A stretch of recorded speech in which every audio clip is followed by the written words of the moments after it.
Rebirth as a Russian tycoon. This video is purely for entertainment and does not infringe on copyrights or laws. The rights to the novel and image belong to the original author. We do not claim ownership. Don't like waiting and want to listen to this fanfic in full now? Subscribe to our Patreon, where you'll find the best fanfics. Chapter 226 PlayerUnknown's Battlegrounds is a big hit. Mavey donates to Russian defense. And it was it that triggered the maritime conflict between Russia and Japan. I heard that Russia finally sent out 4 Tu-95 strategic bombers. The kind with nuclear bombs. I must play this game when it comes out. I would be sorry if I didn't play a game that almost destroyed Japan.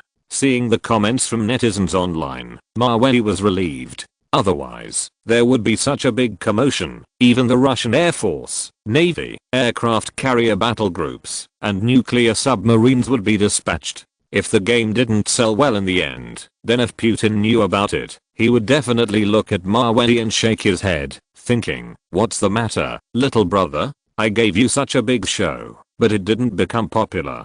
Do I really need a big Ivan to flatten Japan?" Due to the hot spread of the promotional video of the game Counter-Strike, PlayerUnknown's Battlegrounds on the internet, Mavey struck while the iron was hot and asked Ubisoft, a subsidiary of Blizzard Games, to produce 8 million pre-sale CDKs and related ordering web pages within a week. As for the price of CDK, it is $49 per copy. 8 million copies is $392 million.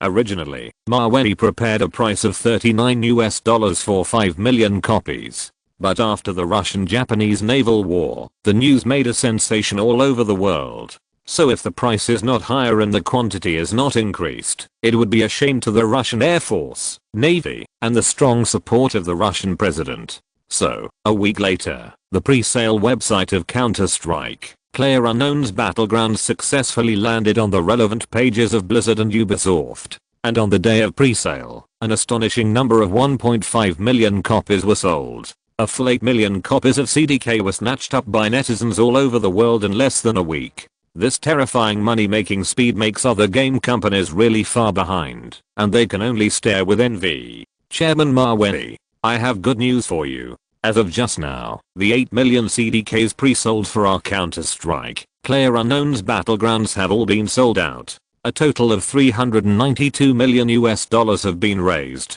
Adams, the president of Ubisoft Games, who is responsible for the development of this game, called excitedly to report the results. After experiencing what happened to Mavey in the Japanese waters, Adams has long been deeply impressed by Mavey's courage. After all, from a certain perspective, it can be said that it was because of Mavey that Russia mobilized the entire Pacific Fleet, the Kuznetsov aircraft carrier battle group, attack nuclear submarines, and Tu-95 strategic bombers to deal with Japan. This, compared with the chairman of a game company, as a businessman, Mavey is definitely a terrifying monster. Very good. I have asked Blizzard to arrange and send you the theme of PlayerUnknown's Battlegrounds and the game data of CS. Do a good job. At this time, Mavey was on his way to the Russian Navy headquarters. Out of gratitude to the Navy, Mavey naturally prepared to donate money to help the Russian Navy solve their economic difficulties. Although the Japanese Maritime Self-Defense Force won this time. But the main credit was the timely arrival of the Kuznetsov aircraft carrier battle group and a huge threat of the Tu-95 strategic bomber. As for the ambush of the attack nuclear submarine, it can only be said to be a tactical surprise. It's okay to use it once in a while, but if you want to use it a second time, I'm afraid you will definitely be targeted by Japan. For example, send more submarines, combine sonar matrices, P-3C anti-submarine aircraft, conduct inspections, etc. Okay, Chairman Mavey, I know. Our Ubisoft game development team will definitely make this game seriously. President Adams vowed on the phone. For him, it was Mavey who gave them the opportunity to turn things around. Gratitude and hard work are a must. Well, that's it for now. Contact me if you have anything else. Mavey said, and ended the call. The game of Counter-Strike, PlayerUnknown's Battlegrounds has come to an end. Next, he has to think of a way to strengthen the Russian Navy. When Mawey arrived at the Russian Navy headquarters in a military jeep, the person who was responsible for receiving him this time was the Deputy Chief of Staff of the Russian Navy, Admiral Nikolayevich. As for the meeting place, it was changed to a small banquet hall that was more advanced and more grand than the last time. In addition to the Deputy Chief of Staff, Admiral Nikolayevich, almost all the generals participating in the military exercise in the Japanese waters attended the meeting. Mr. Mawey, let me introduce you. This is Captain Pavic, who participated in the military exercise in the Japanese waters. It was he who decisively ordered the Varyag cruiser to fire at the Japanese destroyer. Because Mawey was also a half-old acquaintance of the Russian Navy, Admiral Nikolayevich took him into the small banquet hall familiarly and introduced him one by one. Mr. Mawey, this is Captain Q-Cover, the Kuznetsov aircraft carrier. The one next to him is the captain of the Oscar-class cruise missile nuclear submarine, Vice Admiral Toporov's. Following the introduction of the Deputy Chief of Staff of the Navy, Mawey smiled, stretched out his right hand, and shook hands with everyone. Hello, Captain Pavic. Hello, Captain Q-Cov. Hello, Captain Toporov's. Facing the heroes of this battle, Mawey naturally lowered his posture to show respect to them. Hello, Mr. Mawey. The captains also greeted Mawey in a restrained and friendly manner. For this legendary Russian youth in front of them, although they are the heroes of this battle, but in terms of its glory, compared with Mawey's, it's hard to say how big the gap is, but the weight of its merits is there. After a round of greetings, Mawey didn't beat around the bush and said in front of everyone, Admiral Nikolayevich, Captain Pavic, Captain Q-Cov, Captain Toporov's, I think you all know the purpose of my visit this time, right? In order to thank your fleet for its help in the Japanese waters, my Mikoyan family is willing to donate 4 modern class destroyers to the 4 major fleets at one time, and bear its annual maintenance and upkeep costs. As soon as he finished speaking, he saw Admiral Nikolayevich, the Deputy Chief of Naval Staff, and captains such as Pavic, Q-Cov, and Toporov standing in front of him. Suddenly, their eyes lit up, and they all showed joy. Obviously, they were very grateful for Mawey's generosity. The 4 modern class destroyers, the external sales price is as high as more than $3 billion. Even if the cost price is about $65 million per ship, it is still a lot of money, not to mention the annual maintenance and repair costs. Mr. Mawey, thank you so much. On behalf of our Russian Navy, I would like to express my deepest gratitude to you. Admiral Nikolayevich, Deputy Chief of Staff of the Navy, enthusiastically took Mawey's hands and thanked him. Chapter 227, Mawey's generosity amazes Pu 20th. You should know that the Russian Pacific Fleet has only 3 modern class destroyers in total. The 6 large destroyers of the Kuznetsov aircraft carrier battle group were pieced together after the Northern Fleet and the Black Sea Fleet merged. As for the Baltic Fleet, which is also one of the 4 major fleets of Russia, there are only 2 pitiful modern class destroyers. So the 4 ships donated by Mawey have exceeded 1/3 of the active destroyers of the Russian Navy. It is conceivable how much strength this can add to the Navy. You're welcome, Admiral Nikolayevich. This is all a gift from my Mikoyan family. Mawey replied in a low-key manner. He owns the Black Sea shipyard and the North Sea shipyard, and the cost of 4 modern class destroyers is only $260 million. As for the maintenance cost, it is even lower. Anyway, he has a shipyard, and it doesn't cost much money at all. However, these 4 destroyers are just a small gift that Mawey wants to give to the Russian Navy. As for his second gift, I believe that these Russian admirals and lieutenant generals in front of him will be so happy that they will jump for joy. That is, by the way, Admiral Nikolayevich, Captain Pavic, Captain Q-Cov, Captain Toporov's, I have a second gift for your fleet. My Black Sea shipyard has decided to build 2 more Kuznetsov class aircraft carriers for you. Similarly, the annual maintenance costs of the 2 aircraft carriers will be borne by my Mikoyan family. Mawey said in front of everyone in a faint voice. Admiral Nikolayevich and the naval captains standing in front of him suddenly opened their eyes wide. They stared at him without blinking. 2 conventional powered aircraft carriers with a hull size of 60,000 tons. The external selling price is as high as $7 billion. Even if the cost of construction is controlled at $400 million per ship, this price is also a very huge figure for their Russian Navy.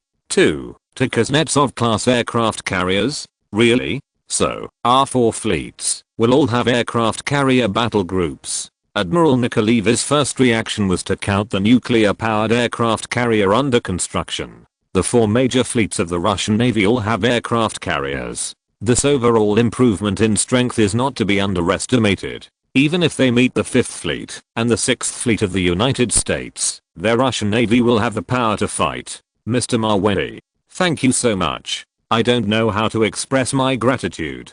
Admiral Nikolaev almost went forward to hug Maweli. These 2 gifts made the Russian Navy so excited. You're welcome, Admiral Nikolaev. This is what I should do for the country's national defense construction. Maweli was also infected by the excitement shown by the other party. 2 Kuznetsov-class aircraft carriers, plus 4 modern class destroyers, cost him a total of $1.06 billion. For Maweli, whose net worth has long exceeded $100 billion, this is less than 1%. It can be said to be a drizzle. Instead of putting it in his own pocket, it is better to invest in the 4 fleets of the Russian Navy to enhance their overall strength. In this way, the country will be stronger, and his backing will be more stable in the future.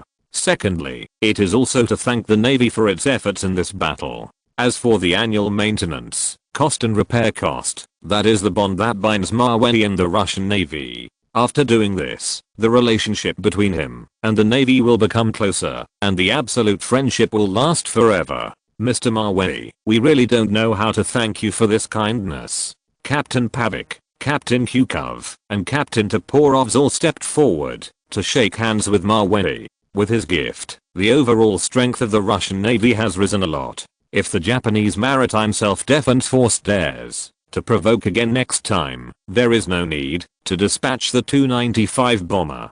2 aircraft carriers can scare them to go back wherever they want. The news that Maweli donated 2 60,000-ton conventional powered aircraft carriers and 4 modern class destroyers in one breath soon reached the ears of the Russian president. Mr. President, I have good news for you. I just received a call from the Navy headquarters saying that Mr. Maweli has decided to donate 4 modern class destroyers and 2 Kuznetsov class aircraft carriers. And the maintenance and repair of the 6 warships will be borne by him alone. National Security Advisor, Mikhail, came to the president's office happily and reported to him. 2 Kuznetsov class aircraft carriers? The Russian president, who was busy with official duties, couldn't help but raise his head slightly after hearing this. Yes, Mr. President. National Security Advisor Mikhail nodded excitedly. Hold a press conference immediately, and I will announce this. The Russian president also expressed strong appreciation for Maweli's patriotic performance. The reason for holding a press conference, to announce to the world that Russia will add 2 60,000-ton aircraft carriers, is to let those scoundrels who always have their eyes on Russia weigh their strength. Don't find something to do in the future and run to Russia to make trouble. Then he was taught a lesson. After donating these 6 warships to the Russian Navy, Maweli still had $5 billion in his bank account that he could never spend. At present, Manchester United in the Premier League has been transferred to his name, and the ownership of the Los Angeles Lakers has also been changed to his name. In the next 3 days, Maweli took his Bombardier Global Express to the UK and the United States. He met with the famous players in the 2 teams. For example, Beckham, Scholes, Manchester United head coach Ferguson. For example, Kobe and O'Neill of the Lakers. Because of the maritime conflict between Russia and Japan, when the stars of the 2 teams saw Maweli in person, they all behaved very low-key in front of him with great respect. There was no galloping and complacent look on the court. After all, they also knew that Maweli was a Russian arms boss. The Russian Navy and Air Force, in order to save his people, all dispatched aircraft carriers, nuclear-powered submarines, and Tu-95 strategic bombers. This guy's background is definitely not comparable to their previous boss. Don't be so reserved. I'm actually very easy to talk to. Do a good job in the new season. Maweli is really an easy to talk person. But the Manchester United players and Lakers players standing in front of him didn't dare to act casually and still nodded in a low-key manner. Seeing everyone like this, Maweli smiled helplessly. Sure enough, with the rise of status, many things can no longer be turned back. Chapter 228 An Unexpected Visit. If I hadn't experienced these things, I'm afraid that in the eyes of the Premier League and NBA stars in front of me, I'm just a rich Russian tycoon. Maybe they don't even take me seriously. After simply finishing the trip of the past few days, Maweli also took time to go to Washington to comfort his goddess Jennifer, who missed him. After that, he returned to Russia again and prepared to start building the oil extraction project that the government had just approved, as well as the large oil pipeline to China. The Russian state oil company, Lukoil company and Surgut gas company that had competed with him for land enclosure before, after 2 whole months, still had not hit the rich oil mine. The CEOs of the 3 companies were so worried that they couldn't sleep well and couldn't eat well every day. They were not as free of psychological burden as Maweli. For the oil extraction equipment, Maweli found a manufacturer that supplied the Califor Oil Mine Company. The quality was completely reliable. As for the construction of the oil pipeline, the Ukrainian energy supplier recommended by the then Deputy Prime Minister of Ukraine, Snarana, was used. So there is almost nothing to worry about, as long as someone is sent to check the quality and completion regularly. Maweli, I will visit Russia tomorrow. Do you have time to get together? On Wednesday night, Ukraine's beautiful Deputy Prime Minister Snarana suddenly sent a message to Maweli. This made Maweli feel a little unexpected, because the previous contact between the two was through telephone communication, and this time, it was a mobile phone text message. Sure, Snarana, I'm always welcome. Maweli replied in the text message. Well, Lysia will also come with you. Snarana seemed to have something to say, which was not convenient to say on the phone. It may be related to the last time I found Maweli and her daughter exercising on the bed at home.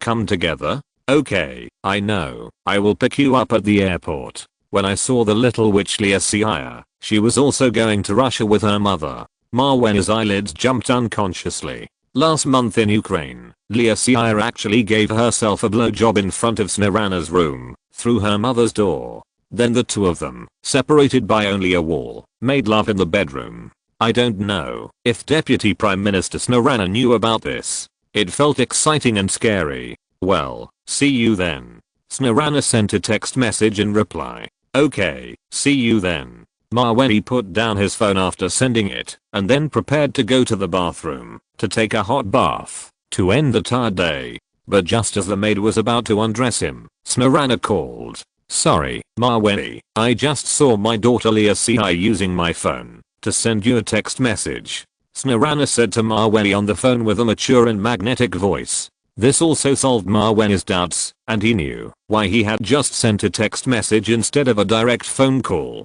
It doesn't matter. Anyway, when you come to Russia, I will pick you up. Maweli knew that Lysia would definitely come this time. But only God knows what the situation will be like by then. 2 days later, at the Russian International Airport, a pure white Boeing 747 plane landed smoothly on the airport runway. The Ukrainian flag was printed on the tail of the plane. It was obvious where she flew from. Brother Maweli. As soon as the plane door was opened and the gangway was lowered, Lysia, who was wearing a black tube top and hip skirt, waved her bare hands. She greeted Maweli excitedly when she got off the plane. Looking at the little girl today, with her mature and sexy outfit, Maweli, who was standing in front of the motorcade, almost didn't recognize her. Especially from his angle, he could see Lysia's exposed long and beautiful legs, which reminded him of a crazy night in Ukraine. In the bedroom, he carried this pair of beautiful legs, and then frantically output on the bed. Next to the bedroom, the beautiful Deputy Prime Minister of Ukraine was sleeping, which made people feel excited just thinking about it. Brother Maweli, my mother told me that you had a conflict with the Japanese Navy in the Japanese Sea a few days ago. Are you injured? As soon as the plane's gangway fell, Lysia couldn't wait to come to Maweli and asked him. Looking at Lysia, who was dressed up in front of him, Maweli smiled and said, it's okay to be injured, but the doctor said that due to the impact on the nerves, you can't have sex these days. Marwen's words were full of meaning, and the clever Lesia knew that he was telling her, don't mess around in front of Snarana, otherwise it will be really bad if you are found out. However, as for everything in the world, one thing subdues another. Marwen had just finished the vaccination, and Liaksha suddenly blinked and joked to him, Brother Marwen, let me tell you a little secret. I have been trained in a medical institution, specializing in helping men relieve mental stress and treating men's premature ejaculation. Okay, you win. Meeting the little witch of the 4th dimension, Marwen's fame was also broken. But, just when he was defeated, Liaksha, who was standing in front of him, suddenly said to him, Brother Marwen, there is another secret to tell you. It is about the two of us that night. My mother seemed to. Liaksha, just halfway through the secret, Marwen saw her mother, Deputy Prime Minister Snarana, walking down the plane in a white dress. And with a smile on her face, she came near the two of them. Seeing her mother appear, Liaksha immediately restrained herself, closed her mouth, and stopped talking. And Marwen vaguely felt something between the lines of her words just now. But no matter what, the last layer of window paper cannot be broken, and the surface work still needs to be done. Good morning, Deputy Prime Minister Snarana. Welcome to Moscow. Marwen smiled and greeted the beautiful Deputy Prime Minister. I don't know what happened. As soon as he saw Snarana, he recalled the buzzing sound he heard in front of her door that night, and the unknown water stains left on the yoga pants. Hello, Mr. Marwen. Thank you for your welcome this time. Because it was in a public place, Snarana also added the word Mr.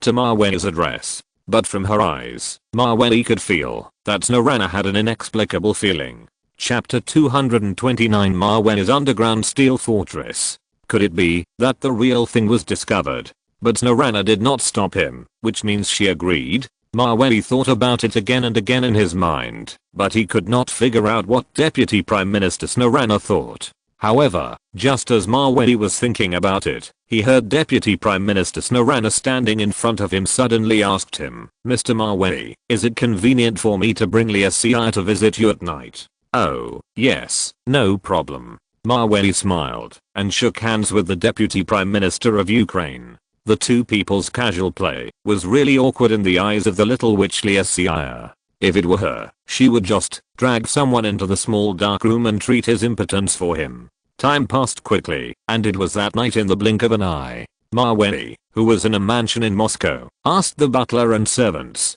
to set up a whole table of delicious food and wine, waiting for Snarana's motorcade to arrive. Just 10 minutes after 6 o'clock, 3 black bulletproof Mercedes-Benz cars stopped smoothly in front of Marwen's house. Then Snarana, wearing a white dress, walked out of the car with her baby daughter Lesia. The figures and looks of the two people were very eye-catching. Leasia's black tube top hip skirt and her mother Snarana's white dress showed two completely different feelings. One was sexy and charming, and the other was dignified and charming. Welcome to my humble home, Snarana, Lesia. Since there were no outsiders, Marwen did not need to be so polite as he did outside. Just call the two beauties by their names. Wow, Marwen brother, your house is so big. Lesia said to Marwen with another meaning. On the surface, Marwen's house is big, but the deeper meaning is, it's okay, please come in. Marwen had just finished speaking when a big orange tiger and a pure white polar bear suddenly jumped out of the open door of the villa. On the back of the polar bear sat a 4-month-old lion cub. The scale of the neat outing made Lesia and Snarana stunned. It's a little lion. Brother Marwen, you actually have a little lion and a tiger at home. Lesia is indeed a 4-dimensional girl. When she saw the beasts like lions and tigers, her first reaction was not to be scared away. Instead, she wanted to touch them with interest. Fortunately, Marwen's 3 pets have all been specially trained and have long lost the ferocity of beasts. Otherwise, Lesia would probably be thrown to the ground before she even got close. After a year of growth and development, the little tiger has almost the size of an adult tiger and can be used as a mount for a 4-year-old child. And Winnie the polar bear also looks very honest and solid, but her babyish personality has not changed. Especially in front of Marwen, she is still just a baby polar bear that has not grown up. They fight for milk from the little lions in bay all day long, and no one can stop them. The 3 pets came to see the guests out of curiosity. After all, Maweni's mansion is usually staffed by servants and bodyguards, and they are already familiar with all the faces. Suddenly, the smell of strange humans appeared, and the three little guys always ran out to sniff and get familiar with the smell. Mawene, your house is so beautiful, it seems that you have made a lot of money in recent years. Smirana joked with Mawene with a charming smile. It's okay, thanks to the support of the country. Mawene approached Smirana and found that she had sprayed a nice perfume on her body today. The smell made people feel relaxed and happy. Ahem.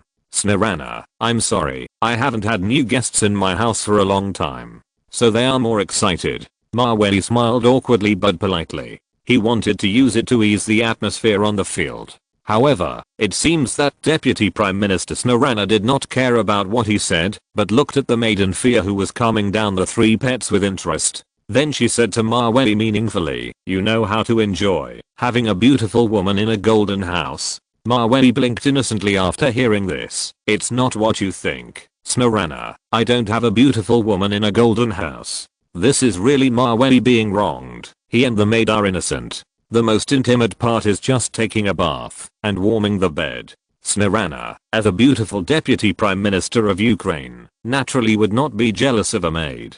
So she took her daughter Lysia's arm and followed Mawene into the villa to visit his Russian mansion.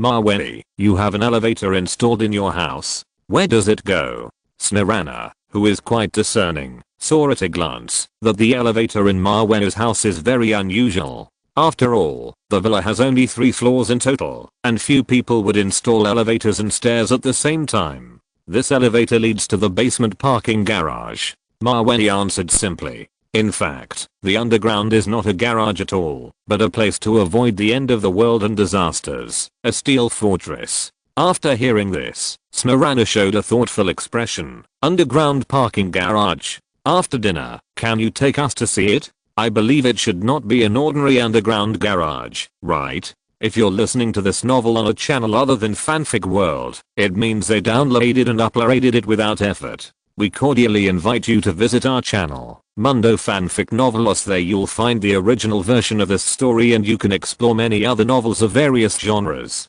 We're waiting for you to immerse yourself in a world of incredible novels. Chapter 230, Experiencing the Thrill of the End of the World. Smirana knew that Mawene was a Russian arms dealer, and there must be many eye-opening things in his house. Sure. Mawene agreed happily. Anyway, the underground bunker is not a big secret. According to a politician of Smirana's level, there are ways to find out. After a simple tour of the environment, Mawene led Smirana and her daughter Lysia to the living room.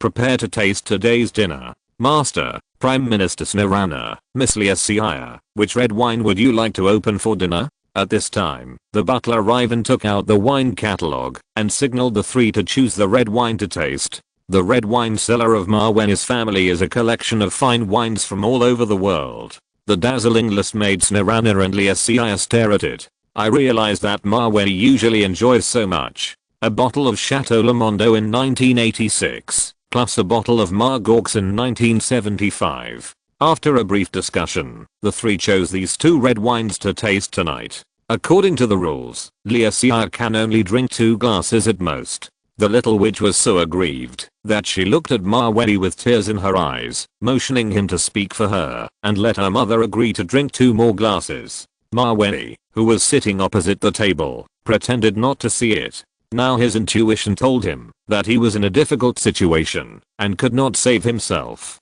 not to mention saving others. It would be better to finish the reception this time and not cause any trouble. In addition to the world's top 10 red wines, dinner is also indispensable for delicious food.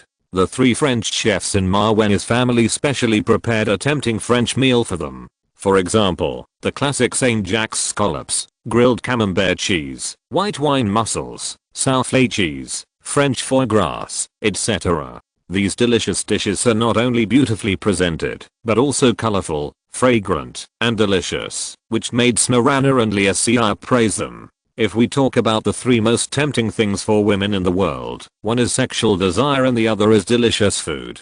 The atmosphere of the whole dinner, embellished by these delicious dishes, gradually became softer. After 3 rounds of drinks, Smirana, with her charming face still red, smiled at Maweli and said, "Maweli, how about you take us to visit your underground garage now? Let's see how many beauties are hidden there. What beauties are there? Since you want to visit, then follow me." Maweli directly asked the servant to open the elevator, and then he took the slightly tipsy Smirana and Liasia into the elevator and pressed the bottom floor button. When the elevator door slowly closed, Maweli stood in the closed and limited space, with Smirana standing in front of him on the left and her daughter Liasia standing in front of him on the right. The two beauties stood with their backs to Maweli, and their extremely seductive body curves made Maweli feel the devilish figures of the mother and daughter, even if he didn't look at them deliberately. Especially their plump and perky buttocks, as if they were carved out of the same mold, which gave people endless reverie.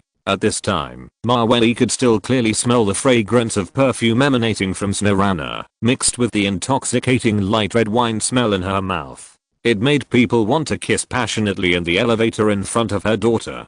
Fortunately, Maweli was not the kind of person who had never seen a beautiful woman. Even if he drank some wine, he still had the necessary self-control. Half a minute later, when the elevator door slowly opened, the scene in front of them suddenly made Smirana and Liasia's eyes light up. I saw that in the extremely gorgeous steel garage, there were 2 rows of neatly parked super sports cars, with a total of more than 50 cars. The gorgeous colors and cool shapes would make anyone who saw it feel excited. And it's not just super sports cars. Maweli's underground garage can be said to have everything. Food, water, generators, weapons, and ammunition, plus stylishly designed luxury suites. All kinds of facilities are very complete. Wow, brother Maweli, this place can become a doomsday shelter, right? It feels super safe. We are like the last 3 people alive on Earth in a TV show. Liaksha looked at the surrounding environment intently. It was the first time she saw an underground fortress that only appeared in doomsday dramas. The spectacular scale and the amazing imagination almost made Liaksha feel like she was in the end of the world. Suddenly, it felt so exciting. Be careful, don't run around. Be careful of zombies suddenly appearing. Maweli said jokingly. He has only been to this steel shelter a few times. However, his unintentional joke, coupled with the emptiness and silence of the steel shelter, Liaksha hugged his arm tightly in fear. Because of drinking 2 glasses of red wine, Liaksha used a little more force, and her entire chest was tightly pressed against Maweli's arm. This scene made Smirana, who was still admiring the surroundings, not know what to say. She felt a faint jealousy in her heart, which gradually surged from the bottom of her heart. To pretend that she didn't mind, Smirana pointed to the left and asked, "Maweli, is that the design room over there?" "Yes, Smirana, do you want me to take you to see it?" Maweli said, slightly pulling away Liasia who was holding him. It's said that drinking makes things go wrong, and many mistakes happen after drinking. Okay. Smirana nodded after hearing this. At this time, the little witch Liasia suddenly had an idea, and said to Maweli and Smirana, "Mom, brother Maweli, why don't we sleep here tonight? Imagine this underground shelter. If there are only 3 of us alive on Earth now, it feels so exciting." The 4th dimensional girl is a 4th dimensional girl, with a head full of thoughts that make people unable to keep up. However, after listening to her, her mother Smirana thought about it briefly, and then said something that made Maweli blush instantly. "If there are only 3 of us alive in the world, then I will be a light bulb for you too." Although Maweli's face turned red, it does not mean that Liasia will blush as well. "No way, Mom. It's the end of the world. Of course we should abandon the old customs and take the reproduction of mankind as the most important task. Don't you think so? It seems to make sense." Smirana, for the first time, did not educate her daughter. Instead, she followed her setting and thought about the erotic scene of mother and daughter with one husband in her mind. Then she felt her face getting hot instantly, which might be caused by being single for too long and seriously lacking male hormone regulation. "Mom, do you agree? We sleep here today." If there is anyone who knows Smirana best, it is naturally Liasia who lives with her day and night. Did I say I disagree? Anyway, it's getting late. I don't know if there are enough rooms, Smirana said, with an unpredictable look, and glanced at Maweli. Ahem. There should be enough rooms. The servants regularly tidy up the quilts and other basic facilities every once in a while, so they are also very clean. Maweli is the owner of the house. Since the guest said he wanted to stay in the shelter and experience the feeling of the end of the world, then there is no reason for him to refuse. So, the 3 people in the steel fortress slept together by chance. Because there are enough rooms, Maweli, Snarana, and Liasia can sleep in a separate room. It's just that, because the environment is unfamiliar, and it is prepared for the end of the world. So Liasia, halfway through her sleep, quietly got into Maweli's bed, intending to be with him and feel safe. Feeling the fragrance of a woman, Maweli, who was in light sleep, immediately had some reactions when he entered his own bed. Brother Maweli, didn't the doctor say that you couldn't lift it these days? In the dark, Liaksha asked him in an innocent voice. Then he was blocked by someone's mouth and tongue. Where did you get the key? I remember I locked the door. Maweli asked casually during the hot kiss. The hall has the master key of each room. Liaksha also answered actively. Oh, that's it. Maweli said, and pushed Liaksha down on the bed, and then what happened was naturally self-evident. After a burst of passion, the exhausted Liaksha fell asleep with satisfaction. However, when Maweli was about to go to bed, he suddenly heard a slight movement at the door. Then Maweli tiptoed to the door, but heard a woman's slight panting. It seemed that she had been in front of the door for a while. So Maweli gently opened the door, and then he saw Snarana in silk pajamas. The 2 people who looked at each other were a little surprised. But after this surprise, Snarana took advantage of the dim environment and the remaining alcohol to hug Maweli's neck and kiss him in front of the door. Since the divorce, she has been single for a long time. The usual electronic toys can no longer satisfy Snarana's needs. So this time, the ignition was very intense. Almost made the strong Maweli feel a little overwhelmed.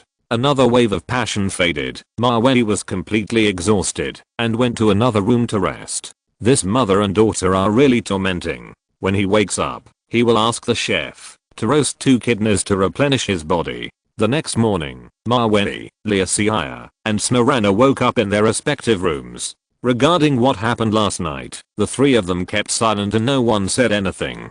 Because Snarana had official business to attend to, she took Liasia and left Mavey's house early. Chapter 231 Acquisition of French Bugatti. Maweli, who had received the affectionate condolences from the mother and daughter, was also ready to go and do some more serious work. For example, he would go and acquire Bugatti, which was still in dire straits. In 2001, Bugatti, like Lamborghini, was not acquired by Volkswagen. Instead, it was still in a state of bankruptcy. Master, I sent someone to contact Bugatti. After hearing that you were going to visit, they expressed their welcome. After receiving the reply from Bugatti, the butler Ivan immediately told Maweli the news. The reason why Bugatti welcomed Maweli so much was that Lamborghini, a subsidiary of the Mavey Group, instantly turned from a black chicken into a phoenix under the leadership of Chairman Maweli. You must know that at that time, Lamborghini, like Bugatti, was in a downward trend.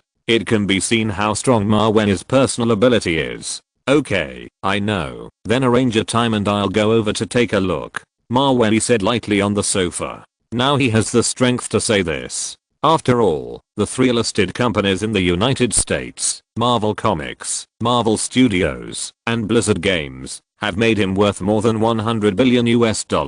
In addition, Spider-Man 2, Counter-Strike, PlayerUnknown's Battlegrounds, smartphones, modern class light frigates, and Su-47 Golden Eagle fighter jets are all being filmed and developed in an orderly manner. The personal achievements that Maweli can achieve in the future will definitely be beyond the reach of many well-known entrepreneurs. Especially when the smartphone is successfully developed, his contribution and changes to the whole world will be unprecedented. When that time comes, what Maweli has to do is to invest in the construction of signal tower infrastructure on a large scale in advance. Put the signal networks of Russia, China, and Ukraine into the 3G era first. In this way, his profits will be invincible.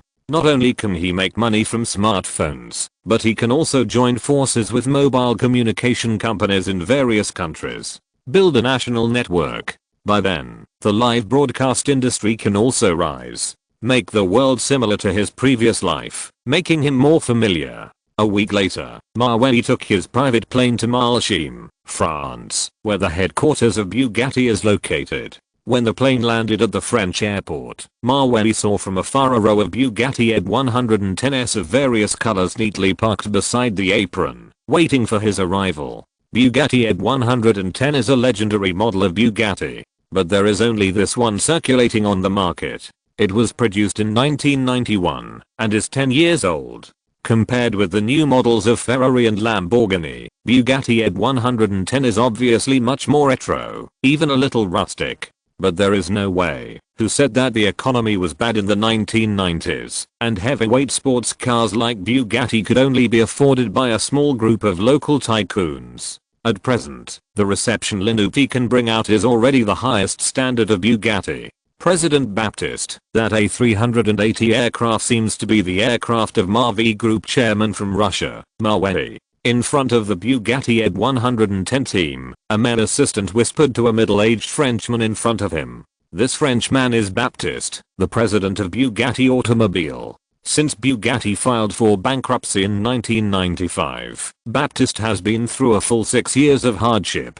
During this period, although some automobile companies came to negotiate acquisition matters, they all claimed to acquire Bugatti's technical core at a low price for their own use. They did not really want to revive the brand. Therefore, President Baptiste has been gritting his teeth and has not sold the company. It is to wait for the person who can make Bugatti rise again. Hello, Mr. Mawey. Let me introduce myself. I'm Baptiste, the president of Bugatti Company, and welcome to France. Due to the brilliant performance of Lamborghini under the Mawey Group, Baptiste's welcoming attitude towards him can be said to be very enthusiastic and expectant. Hello, President Baptiste. Mawey walked down from the A380. Then he shook hands with Baptiste politely. Mawey has not come to France, a EU country, very often. But almost every time he comes to Europe, he is subject to government surveillance. As soon as the plane lands, the intelligence personnel of European countries will record who Mawey has met, who he has talked to, and even an unintentional eye contact. But fortunately, this is just recording and tracking, and will not involve other violent means. After all, with Mawey's current identity, whoever dares to touch him will be at odds with the entire Russian government and the Ukrainian government. Moreover, he has not violated the law, and his external identity is a businessman. So even if the EU wants to cure him, it can't do it casually. Hello, Mr. Mawey. This is the vehicle I prepared for you and your companions. I hope you don't think it's too shabby. President Baptiste said to Mawey hesitantly. He has seen 3 new models designed by Lamborghini. Whether it is Lamborghini Veneno, Lamborghini Reventon, or Aventon's successor, Lamborghini Bull. They are all super sports cars with super cool shapes and first class performance. No wonder Lamborghini can rise with the trend. It's not without reason. No, I think this Team Linup is pretty good. Mawey is not the kind of arrogant person. He is like a sponge, flexible and able to go up and down. Even if he is given pickles and soaked rice now, Mawey can eat it. After all, he has come out of hard days and is not the kind of spoiled person. That's great, Mr. Mawey. Please. President Baptiste, when he heard that Mawey didn't mind, so he showed a happy expression and invited everyone to get in the car, then go to Bugatti headquarters for a visit. On the way to the headquarters, President Baptiste has always seen 2 closed trucks following their team. It seems that Mawey airlifted them from Russia. Mr. Mawey, are the 2 trucks following our convoy loaded with the sports cars you designed? While waiting for the traffic light, President Baptiste, who was driving the car himself, asked Mawey curiously. I need to keep this secret first. Mawey said to Baptiste with a mysterious smile. The reason why he airlifted 2 trucks from Russia was because the day before yesterday, Mawey received news that it seemed that Porsche, a German company, also intended to come to France to acquire Bugatti. As for the reason, there is no need to say more. Because of Mawey's old grudge with the EU, his every move and every investment strategy will be paid special attention by the EU. Chapter 232 German Porsche Intervention. Because of the old grudge between Mavey and the EU, his every move and every investment strategy will be paid special attention by the EU. It makes sense that Porsche of Germany suddenly came to France to compete with him for Bugatti. However, in the parallel world of 1998, Porsche did not maliciously acquire Volkswagen. As a result, when the financial crisis occurred, Volkswagen failed to reverse the trend and acquire Porsche. So for now, Porsche still belongs to him, and Volkswagen of Germany will not interfere with each other for the time being. Hearing Mavey say that he wanted to keep it confidential, President Baptiste naturally did not want to get to the bottom of it. Okay, Mr. Mavey. It's about 20 minutes away, and we will be at Bugatti headquarters soon.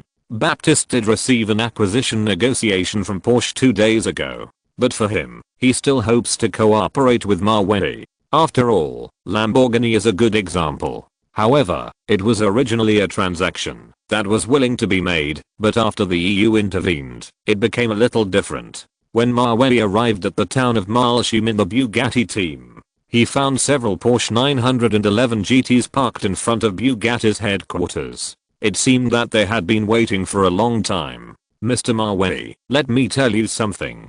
Porsche approached us Bugatti a few days ago to discuss acquisition. However, we did not take the initiative to contact them. President Baptiste explained to Mavey in the car to clarify the relationship. It's okay, President Baptiste. Mavey knew the ins and outs of the matter, and also understood the contact between Bugatti and Porsche. At present, the overall valuation of Bugatti's industry is $535 million.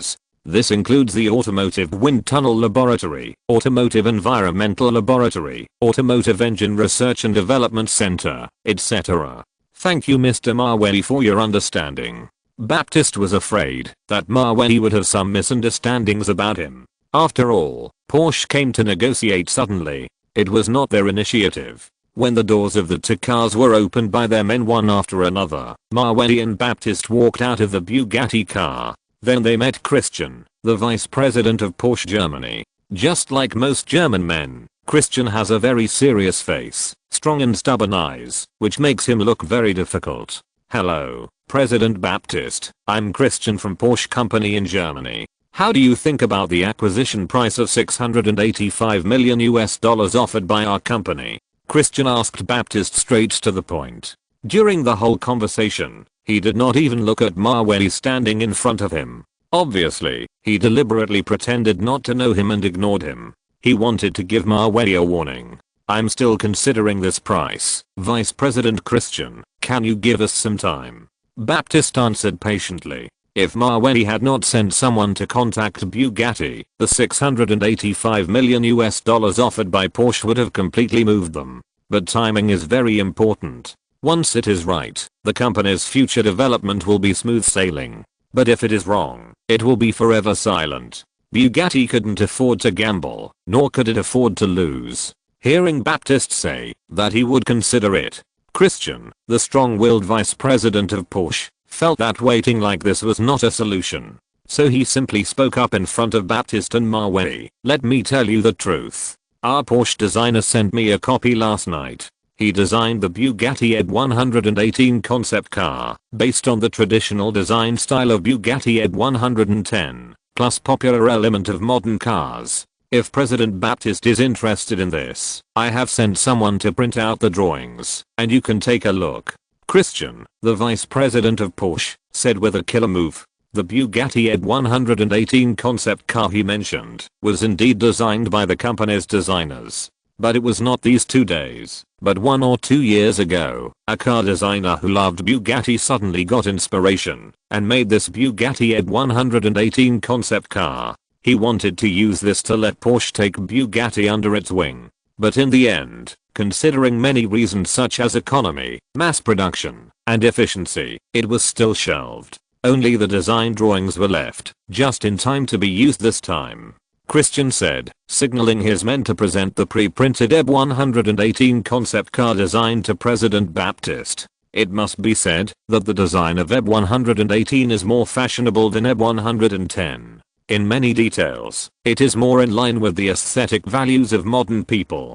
Bugatti President Baptiste originally did not expect Porsche to do this. But when he saw the Bugatti E110 model that was revitalized by the design, he could not hide a hint of excitement in his eyes. President Baptist, this EB118 concept car designed by our Porsche. The reason for this name is that it will be the world's first super sports car with 18 cylinders. Porsche Vice President Christian said, while the iron was hot, their acquisition of Bugatti this time is not just for political tasks. It also has certain value in business. So it is not deliberately targeted, a loss-making deal. Mawey also looked at the Bugatti EB118 design drawing in front of him. If he remembered correctly, in the previous life, Volkswagen acquired Bugatti. In 1998, it released this EB118 concept car. But in the end, it was just a flash in the pan, and did not make any waves at all. Even the Bugatti Veyron 16.4 released in 2005 was also a loss-making car.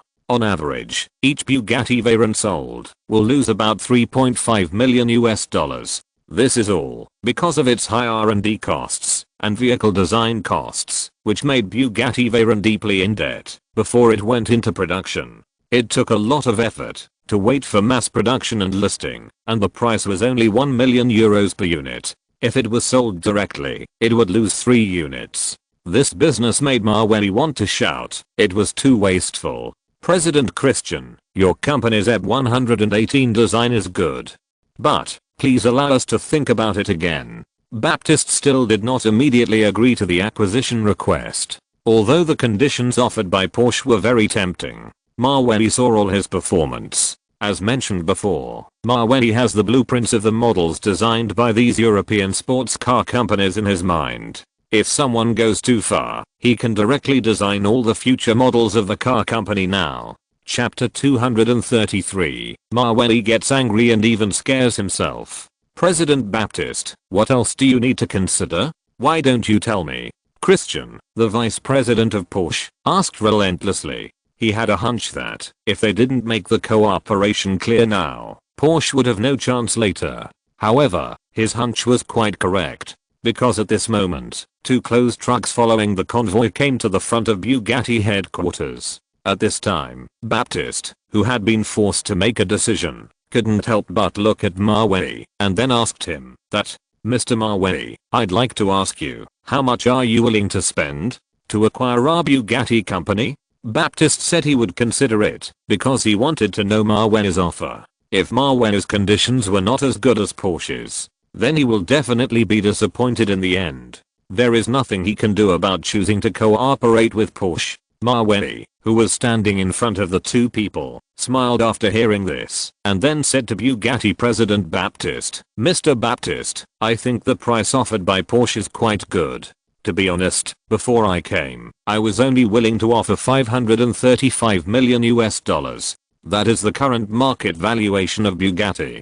Mawey said casually and calmly. Although he has a lot of money in his pocket, he doesn't want the EU to think that their conspiracy has succeeded and increased his acquisition costs. The company originally valued at more than $500 million was disrupted to $800 million or $900 million. If Mawey raised the price to $685 million, Porsche could also maliciously raise the price to $785 million. In that case, even if Mawey spent money to buy Bugatti cars, he would feel unhappy. After all, this was twice the extra money spent by the villain. It was not that he was high-spirited and voluntarily spent it, such as when he bought the team. The nature of the two is fundamentally different. Hearing that Mawey's offer was actually $150 million lower than their Porsche, Vice President Christian suddenly felt a burst of joy and showed a bright expression. He thought that he had overestimated this opponent. After a long time, this Mawey was only willing to offer $535 million. And from his expression, he was not even willing to increase the price. Mr. Mawey, then, are you willing to raise the acquisition amount to $685 million? President Baptist asked with concern. If the price offered by Mawey is the same as that of Porsche, then he will still consider Mawey. But if the price is too different, for the sake of the company's development, he has to choose the other party. Mr. Baptist, regarding the acquisition amount, I will maintain the original price and will not increase it, Mawey said very confidently. As soon as he finished speaking, he saw Bugatti President Baptiste standing in front of him. Suddenly, his expression dimmed and nodded to show his understanding. Christian, the vice president of Porsche, who was standing aside, gradually showed a smug smile, thinking that Porsche had a sure win in this acquisition. But at this moment, Maweli suddenly clapped his hands and then changed the subject to Baptiste, saying, "But, Mr. Baptiste, some things are better for you to see with your own eyes." With Maweli's two claps, the doors of the two closed truck compartments parked at the back suddenly opened. Then, a Bugatti Veyron sports car made of blue and white porcelain material appeared in front of everyone in an unusually cool way. Looking at its shape, it is somewhat similar to the Bugatti ED 110, but there are many differences. Not only that, when the second closed compartment door opened, a silver grey sports car with an avant-garde shape presented its full appearance handsomely and coolly, and its appearance made everyone present feel unfamiliar. Even Bugatti President Baptiste and Porsche Vice President Christian had never seen such a sports car before. Only Maweli knew where it came from, which was the Porsche 918 Spider, which was known as one of the three great cars in the previous life. Oh my god, these two super sports cars, Mr. Maweli? What are they? President Baptiste suddenly reacted and turned to look at Maweli. He finally understood why Maweli was unwilling to raise the price. That was because the two sports cars in the truck could be said to be prepared for their Bugatti. If they had agreed to Porsche just now, then these two epoch-making super sports cars would have been out of their reach for Bugatti. They would definitely regret it for the rest of their lives. Christian, the vice president of Porsche, who was standing in front of them, his eyelids twitched as he looked at the two cool sports cars in front of him. Even though he had seen countless cars, he had to admire the person who designed these two sports cars. It is no exaggeration to say that they can be described as ingenious. Maweli said nothing, but smiled faintly. But from his expression, it can be felt that he seemed to say to the vice president of Porsche, "Are you surprised? Are you surprised? I tell you not to provoke me, otherwise I will be afraid of myself when I get angry." The above is just some speculations of the onlookers on the scene about Maweli's psychology and expression. It does not mean that he thinks so. But then again, it is true that you should not provoke Maweli, because the memories and experiences accumulated in his mind can definitely crush many people. Just like this time, he took the Porsche 918 sports car and angrily criticized Porsche's malicious competition. At the same time, he also angrily criticized the German government behind him. This operation is really a bit coquettish. But Maweli was also forced, otherwise he would have to spend at least 400 to 500 million US dollars to take over Bugatti. After seeing Maweli's two sports cars, Porsche's vice president, Christian, knew that he had no chance at all. Compared with the ED 118 that their designers took out, the two unknown sports cars in front of them are obviously more handsome and futuristic. The key is that those two cars are all concept cars that have been completed. What Porsche brought out was just a model, based on the drawings, and not even a tire or a part was completed. Obviously, there was no comparison. So in the end, Bugatti President Baptiste, naturally, chose to cooperate with Maweli without any suspense. He transferred more than 90% of Bugatti's shares at a price of 538 million US dollars. In order to better manage the automotive industry under the group, Maweli incorporated Bugatti Automobile into Lamborghini. The acquisition was completed. As for the blue and white porcelain Bugatti Veyron and Bugatti Edition 918 Spider he brought today, of course, they will choose a good day and release it at the auto show. But according to convention, the debut of the two super sports cars will definitely not be at the Geneva Motor Show in Europe, but at the Russian and Chinese auto shows. Chapter 234 Russia wants to confront Japan and deploy intercontinental missiles. Some people may ask, obviously Maweli has designed these two concept cars a long time ago. Why not give them directly to Lamborghini for a lease? Instead, spend more money to acquire Bugatti. That's because his Lamborghini company still owes the world's rich people and is running to pay off debts. It will take at least 2 months to develop the 3 concept cars. Then, they will be delivered one by one. The whole process is estimated to take a year and a half. so it is definitely not appropriate to release new concept cars at this time. Maybe they will be criticized by the outside world. After spending $535 million to acquire Bugatti Automobile, Maweli delivered his 2 concept cars directly to Bugatti President Baptiste and asked him to prepare for publicity and sales in Russia and China. Chairman Maweli, are your 2 concept cars going to be released in Russia and China first? Baptiste asked Maweli with doubts. Generally, car manufacturers will choose Europe as their first target. That's right, Europe is not suitable for Bugatti's development. Maweli's words were very objective, and he didn't mean to hate Europe. German sports cars, Italian sports cars, British sports cars, Ferrari, Porsche, Aston Martin, Jaguar, Maserati, Bentley, Rolls-Royce. These well-known supercars are all concentrated in Europe.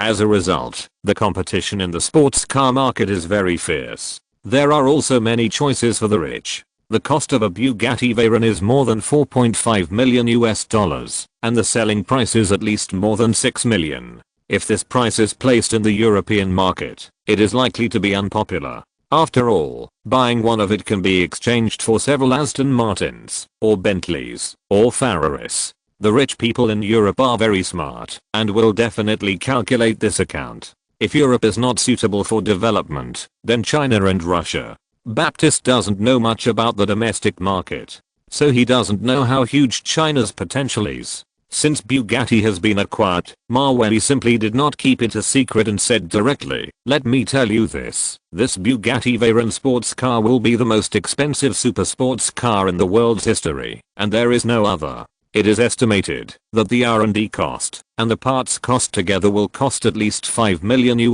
for each car. So the price of the car must be more than $8 million, otherwise it will not be sold for a penny less. Maweli is not used to doing business at a loss. The original Bugatti Veyron can be said to have a problem with its positioning. His target customer should not be ordinary rich people, but the top group of people in the world.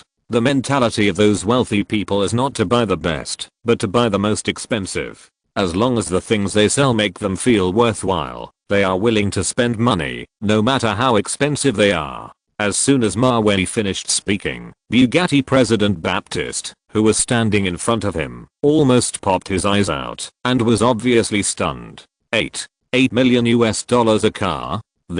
Most of the mass-produced sports cars in Europe are only more than $400,000. Maweli's price of at least $8 million per car really scared Baptiste. However, considering Lamborghini's rise against the trend, Bugatti President Baptiste did not show any disdain or indifference to Maweli's idea. On the contrary, he would actively cooperate to help Maweli realize this amazing idea. The new car launch of these 2 concept cars will not accept price inquiries or product reservations. All information about these 2 aspects must be kept confidential. Maweli has already thought of the business strategy for the 2 super sports cars. Even if the Bugatti Veyron is subject to global bidding reservations, it may not be as popular as the Lamborghini Venetia and Lamborghini Reventon, and recognized by the rich. After all, its price is too expensive. Moreover, in the past 10 years, the Bugatti brand has only won a 110 recognized by the rich. It also declared bankruptcy in 1995 and disappeared for a full 6 years. Unless you see the real car, few people dare to spend money to order it in advance. Therefore, what Maweli has to do is to whet the appetite of the local tyrants. First, release the Bugatti Veyron and Bugatti 918 Spider concept cars. Show the sports car data and performance to the world, but don't mention the price and don't accept reservations. When the sports cars are officially developed, Maweli might invest in 2 movies for them. For example, Fast and Furious, Need for Speed, etc. Anyway, these movies didn't appear in this life, and if they weren't made, it would be a shame for myself and the audience. Okay, Chairman Maweli, I think I know. As Maweli's subordinate, Baptiste would follow his instructions, even if he didn't know much. Otherwise, he would probably be kicked out by Maweli. Well, that's it for now, Maweli said lightly. After he dealt with the French Bugatti car, he had to rush back to Russia to attend the upcoming National Defense meeting of the Ministry of Defense. The reason why he was in such a hurry was that at the meeting, the Russian Ministry of Defense would formulate a sanctions plan against Japan. To be precise, it is to deploy long-range missiles, or intercontinental missiles, against the Japanese archipelago. Use force directly as a deterrent to teach Japan a lesson.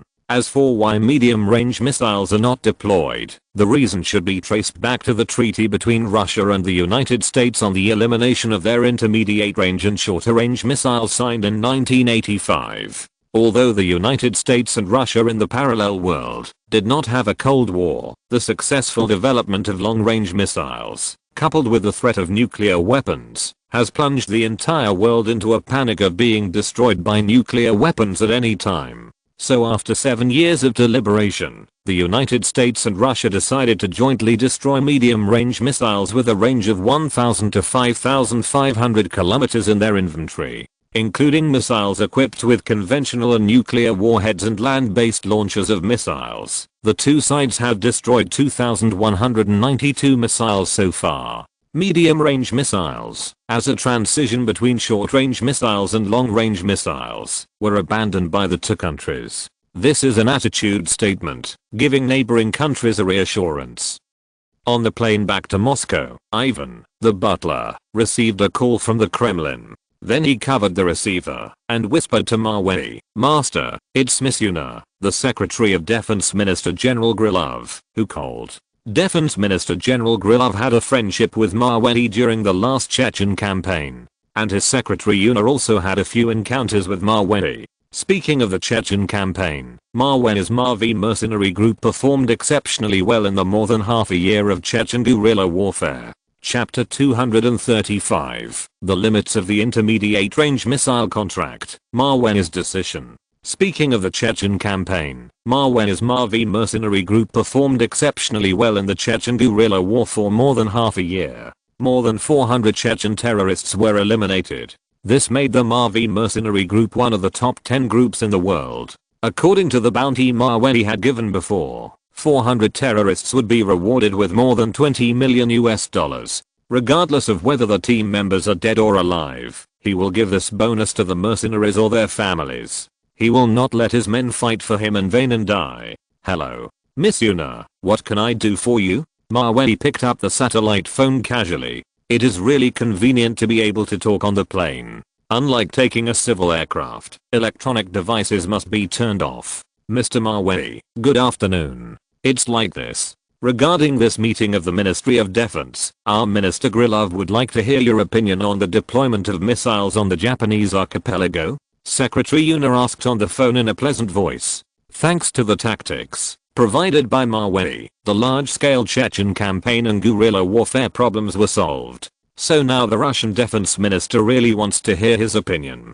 "My opinion?" Mavey thought about it carefully and then answered Yuna, "It is definitely necessary to deploy missiles against Japan to deter them. However, the deployment of long-range missiles and intercontinental missiles does not seem to be a big enough threat. After all, the launch infrastructure of long-range missiles is not as concealed and mobile as that of medium-range missiles." Mavey expressed his opinion. Intercontinental missiles, which have a range of more than 8,000 kilometers, require land-based missile silos to launch. As for vehicle-mounted intercontinental ballistic missiles, due to the limitations of the vehicle's own size and load capacity, the missile's various parameters are usually lower than those of land-based types. In summary, only land-based intercontinental ballistic missiles are the most authentic. It can ignore the factors that affect the surrounding environment due to the size of the missile. In this mode, the missile has the longest launch distance, the fastest reaction time, and the strongest self-protection ability.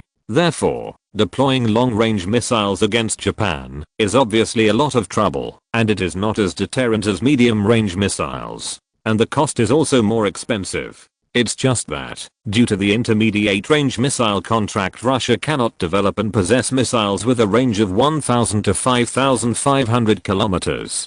But, Mr. Mavey, we in Russia cannot develop medium-range missiles, right? Unless we unilaterally withdraw from the intermediate range missile contract. Yuna at least knows some military knowledge, unlike other girls who only know jewelry and brand name bags. There is no need to withdraw from the intermediate range missile contract. There are other ways to solve this problem, Maweli said indifferently on the phone. According to the memory of the previous life, the United States announced in 2019 that it would unilaterally tear up the intermediate range missile contract, thus developing medium range missiles that had been stagnant for more than 30 years. Therefore, in order to have more defense, the continued development of medium range missiles is definitely necessary. Moreover, the fact that Russia and the United States do not develop does not mean that other countries will not develop them. For example, Germany has V2, Hot, and Roland missiles. China has Dongfeng, sea-based models Jilang, Hanqi, Shanghaiao, Haiying, Yingji, Hangjian, Billy, and Lightning missiles. India has the Ani and Meteor missiles. Iran has the Meteor and Conqueror missiles. Even Pakistan, which came later, has the Hatf missile. It can be seen how necessary it is to develop this field. Really? Mr. Maweli, I believe Minister Grilov will be very happy to hear your news. Secretary Yunus said to Maweli happily. I think so. Maweli was not too proud, and he still had the calmness he should have. Okay, Mr. Maweli, see you at the meeting then, Yunus said with a smile on the other end of the phone. Among the current Russian youth generation, who is the most outstanding? It is generally recognized that it is Maweli from the Mikoyan family. Yuna is also very clear about this. So the attitude when talking to Maweli must be like treating a leader, and it will not appear casual. Well, see you then, Maweli said, and hung up the phone. Then, he couldn't help showing a thoughtful expression. In the previous life, Russia was restricted everywhere. Not only did the EU always target him, but NATO also made things difficult for him everywhere.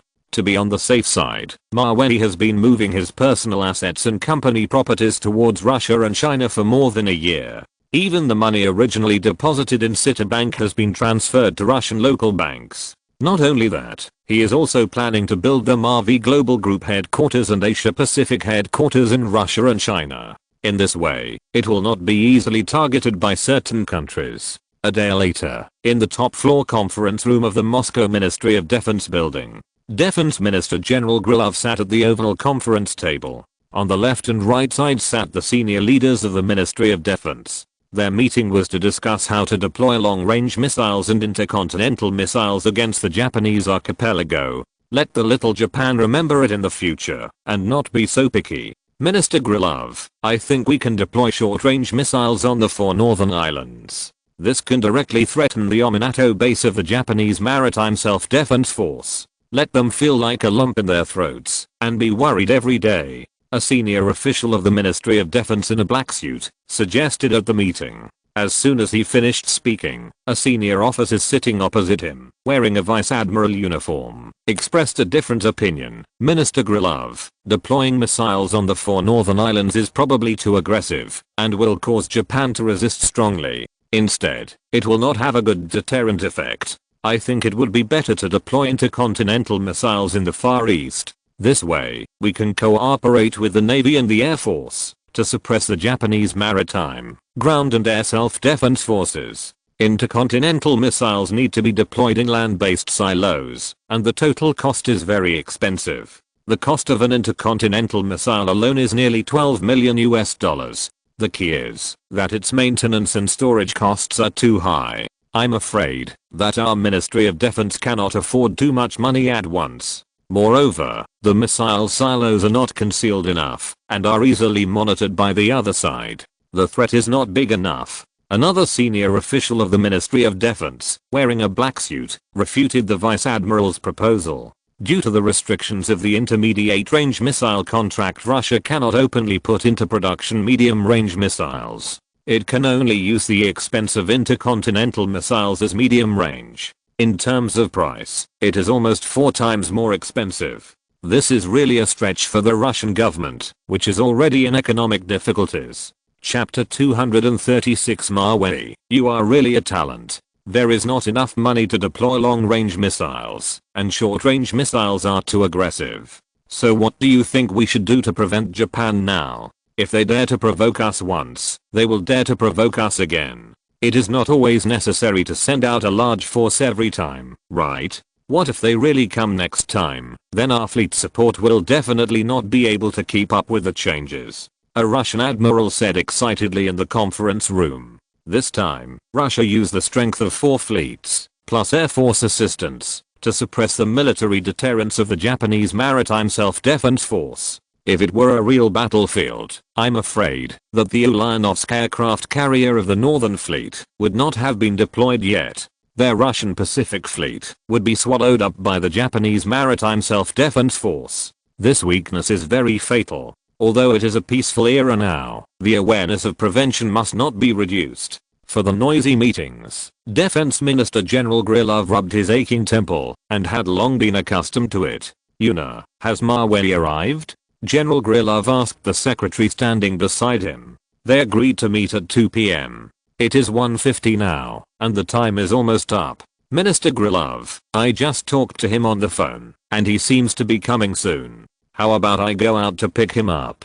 Yuna only told Minister Grilov that Mavey could solve the missile deployment problem, so the other senior officials present were not aware of it. Well, go ahead. General Grilov rubbed his temple with a gloomy face. If every time the Ministry of Defense has a problem, he has to rely on Mavey to come up with ideas, then he hired so many good-for-nothings, which is a waste of national resources. It would be better to ask Mavey to be the Deputy Minister of Defense. 8 minutes later, Mavey, wearing a black suit, appeared in front of the conference room under the guidance of his female secretary Yuna. Minister Grilov, Mr. Mavey is here, Yuna said in front of everyone in a pleasant voice. Mavey, thank you for taking the time to come and attend this meeting. I heard from Yuna before that you have a solution to the problem of missile deployment in Japan this time. Grilov welcomed Mavey and asked him loudly. His question immediately made the high-ranking officials of the Ministry of Defense and the military leaders in the conference room turn their heads. And they looked at him with curiosity and surprise. From the eyes of everyone, it can be clearly felt that they are very concerned about Mavey's so-called solution. After all, everyone discussed it for a whole morning, but nothing can be done. Either the cost is huge, or the method is too aggressive, or simply targeting Japan in a very weird way. For example, sending Minolayas to lay mines outside the Japanese waters. As soon as Mavey stood at the door, he saw a table of big men, all turning their heads to look at him. This is exactly the same as the last meeting of the Ministry of Defense. Ahem. Minister Grilov, the solution is actually very simple. That is, we can develop a new type of medium-range missile and deploy it in the Far East. Mavey did not keep the secret and said directly in front of everyone. New medium-range missiles? Did I hear you right? So you want us to voluntarily withdraw from the Intermediate-Range Missile Treaty? How can that be possible? Before Minister Grilov could even speak, some senior officials of the Ministry of Defense around him asked Mavey in surprise. It was not without reason that they were so excited, because if they could develop medium-range missiles, they would have asked scientists to develop them long ago. They wouldn't have been bothered by this problem until now. Moreover, unilaterally tearing up the Intermediate-Range Missile Treaty would do more harm than good to Russia. Their medium-range missiles cannot reach the US mainland. But what if the US turns against Russia and deploys medium-range missiles in neighboring countries to restrict Russia? The consequences would be disastrous. Seeing the surrounding senior officials of the Ministry of Defense so excited, Mavey smiled and shook his head, saying, in fact, we don't have to withdraw from the Intermediate-Range Missile Treaty unilaterally. The contract signed with the United States was to destroy missiles with a range of 1,000 to 5,500 kilometers. We can completely play a marginal ball and develop short-range missiles with a range of 900 kilometers and medium and long-range missiles with a range of 5,800 kilometers. Mavey suggested to the senior officials of the Russian Ministry of Defense, based on his memories of his previous life. The person who came up with this idea was definitely a smart guy. In this way, the problem of deploying missiles on the Japanese archipelago is directly solved. It is entirely possible to let other land-based launch silos or vehicle-mounted intercontinental ballistic missiles monitor and target the Japanese region. When the medium and long-range missiles are successfully developed, they can be directly deployed to the Far East base. It saves trouble and money, and the key is to break the Intermediate-Range Missile Treaty signed with the Americans. It is simply killing two birds with one stone. Mavey, you are really a talent. Minister Grilov stood up happily. If it weren't for such a serious and formal occasion, he would have wanted to come up and hit Maweli hard to express his excitement. This method, why didn't we think of it? The senior officials of the Ministry of National Defense couldn't help but look at each other. They were all amazed by Maweli's words. It was their fault that they had too rigid thinking at the beginning. They identified the limitations of the intermediate range missile contract and did not consider it in that direction. In fact, as long as they made a slight adjustment, the problem would not be a problem at all. Looking at the happy expressions of the senior officials of the Ministry of National Defense and the military leaders in the room, Maweli was not too proud and complacent. His idea was also copied from his predecessors, not something he came up with himself. Medium-range missiles can not only be used as strategic weapons to attack enemy military bases, transportation hubs, power stations and other important infrastructure in war. And the defense is also amazing. If its deployment quantity is formed, the precision strike capability of the missiles will not be easily challenged even by the 6 aircraft carrier battle groups of the US fleet. This is like the thousands of Dongfeng series missiles in the country, which are not inferior to any combat units on the sea. However, considering that most countries in the world have joined the Anti-Missile Proliferation Treaty, the Russian Ministry of Defense wants to develop new medium-range missiles, but it can only pay for it itself and cannot do business. After a long time of joy, Defense Minister General Grilov and other senior officials of the Ministry of Defense gradually realized a problem. That is, after Russia signed the intermediate range missile contract, it destroyed all medium-range ballistic missiles and related production equipment. If this is to be redeveloped, the amount of money is not a small amount. It is equivalent to investing in a whole set of research and development equipment, production equipment funds.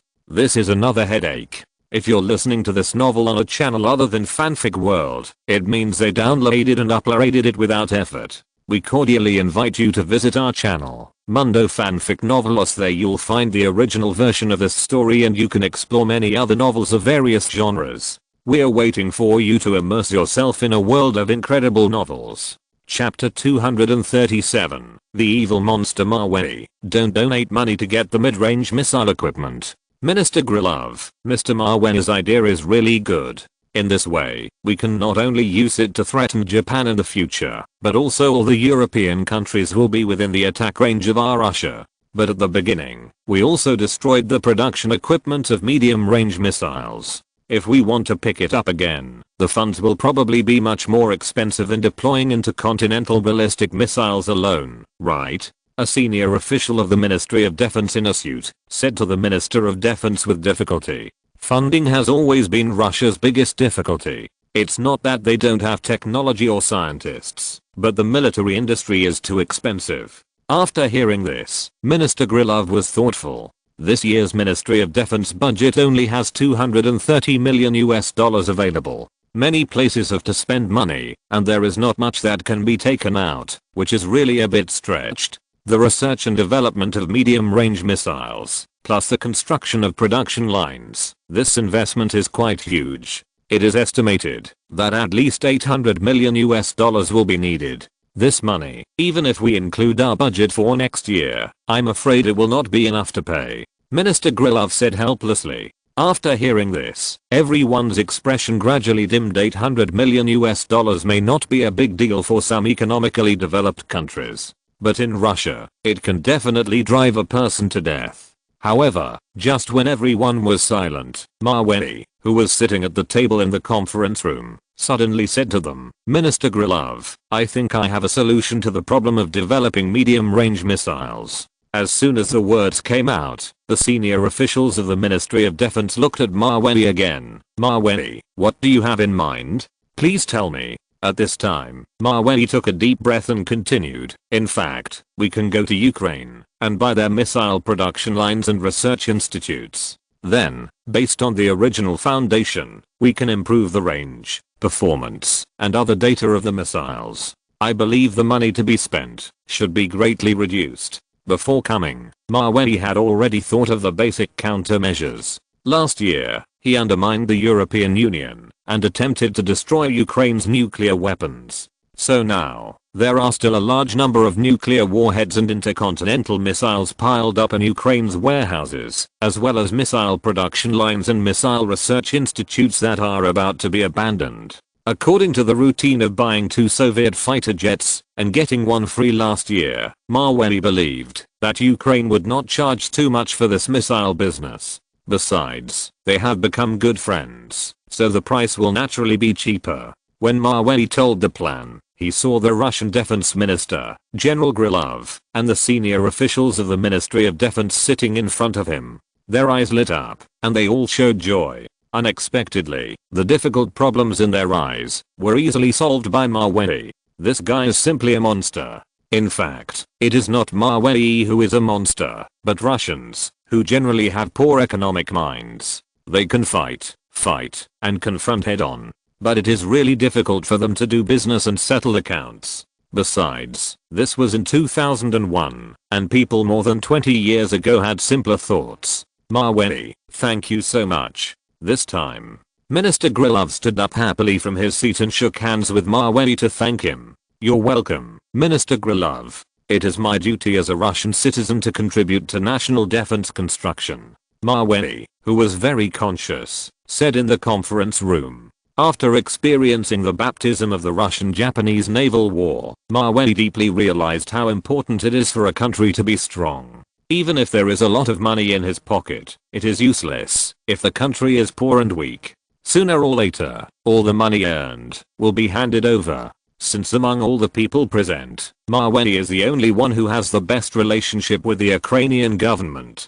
So the task of acquisition and negotiation also fell on Mawey. 3 days later, Mawey arrived at the Ukrainian International Airport in his Bombardier Global Express. He looked out through the cabin window. I saw a whole row of familiar Dongfeng Mengshi military vehicles parked neatly on the airport platform. These cars were the greeting gifts that Mawey gave to the 3 armed forces of Ukraine. Now they have become popular military vehicles in Ukraine. And Ukraine has specially ordered these Dongfeng Mengshi from China. Obviously, its cost effectiveness is much higher than that of military Hummers. When Mawey just stepped off the plane, Lieutenant General Denikins, who was wearing the uniform of the Ukrainian army, came forward to welcome him warmly. Hello, Mr. Mawey.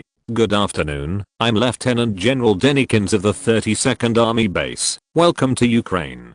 Since last year, he made several large orders for the Ukrainian Navy, revitalized the Black Sea shipyard, and saved the nuclear destruction crisis. Mawey has been particularly welcomed by the 3 armed forces of Ukraine.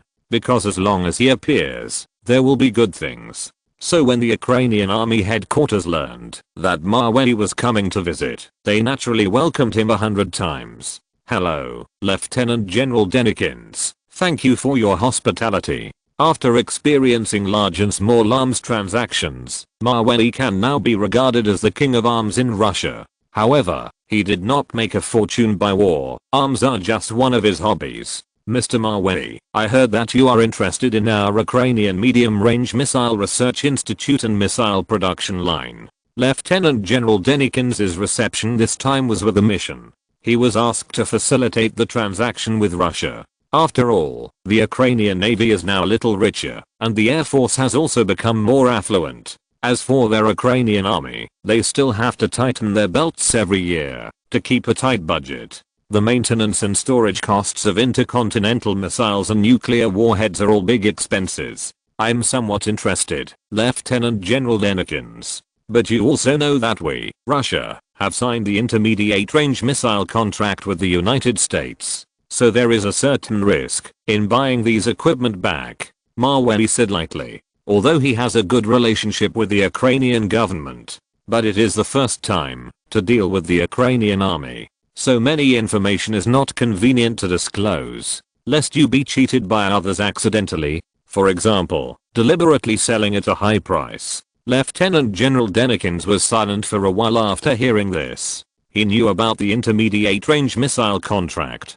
He also knew that Russia could not have medium range missiles. It's just that their Ukrainian army is really short of money, and they don't care about the intermediate range missile contract or long range missile contract. Anyway, it's better to sell as much as possible, and there's no point in keeping it. Mr. Mawey, please rest assured that your government's purchase of medium-range missile equipment will be kept confidential by our Ukrainian military, Lieutenant General Denikins assured solemnly. Chapter 238, Cabbage-like Scud missiles. Denikins misunderstood Mawey's meaning. He thought that this transaction was a top military secret. In fact, it was just a political edgeball. Even if it was discovered by the Americans, it didn't matter. After all, they, Russia, didn't violate the contract at all. Thank you very much, Lieutenant General Denikins. Mawey pretended to be confused and thanked him. It doesn't matter if the other party misunderstands you. This is just right. There is a reason to bargain and bargain. Don't be afraid of the Ukrainian army. Raise the price and treat missile equipment as treasure. After a simple greeting at the airport, Mawey got on the Dongfeng Mengshi military vehicle and rode all the way to the 32nd missile base of the Ukrainian army.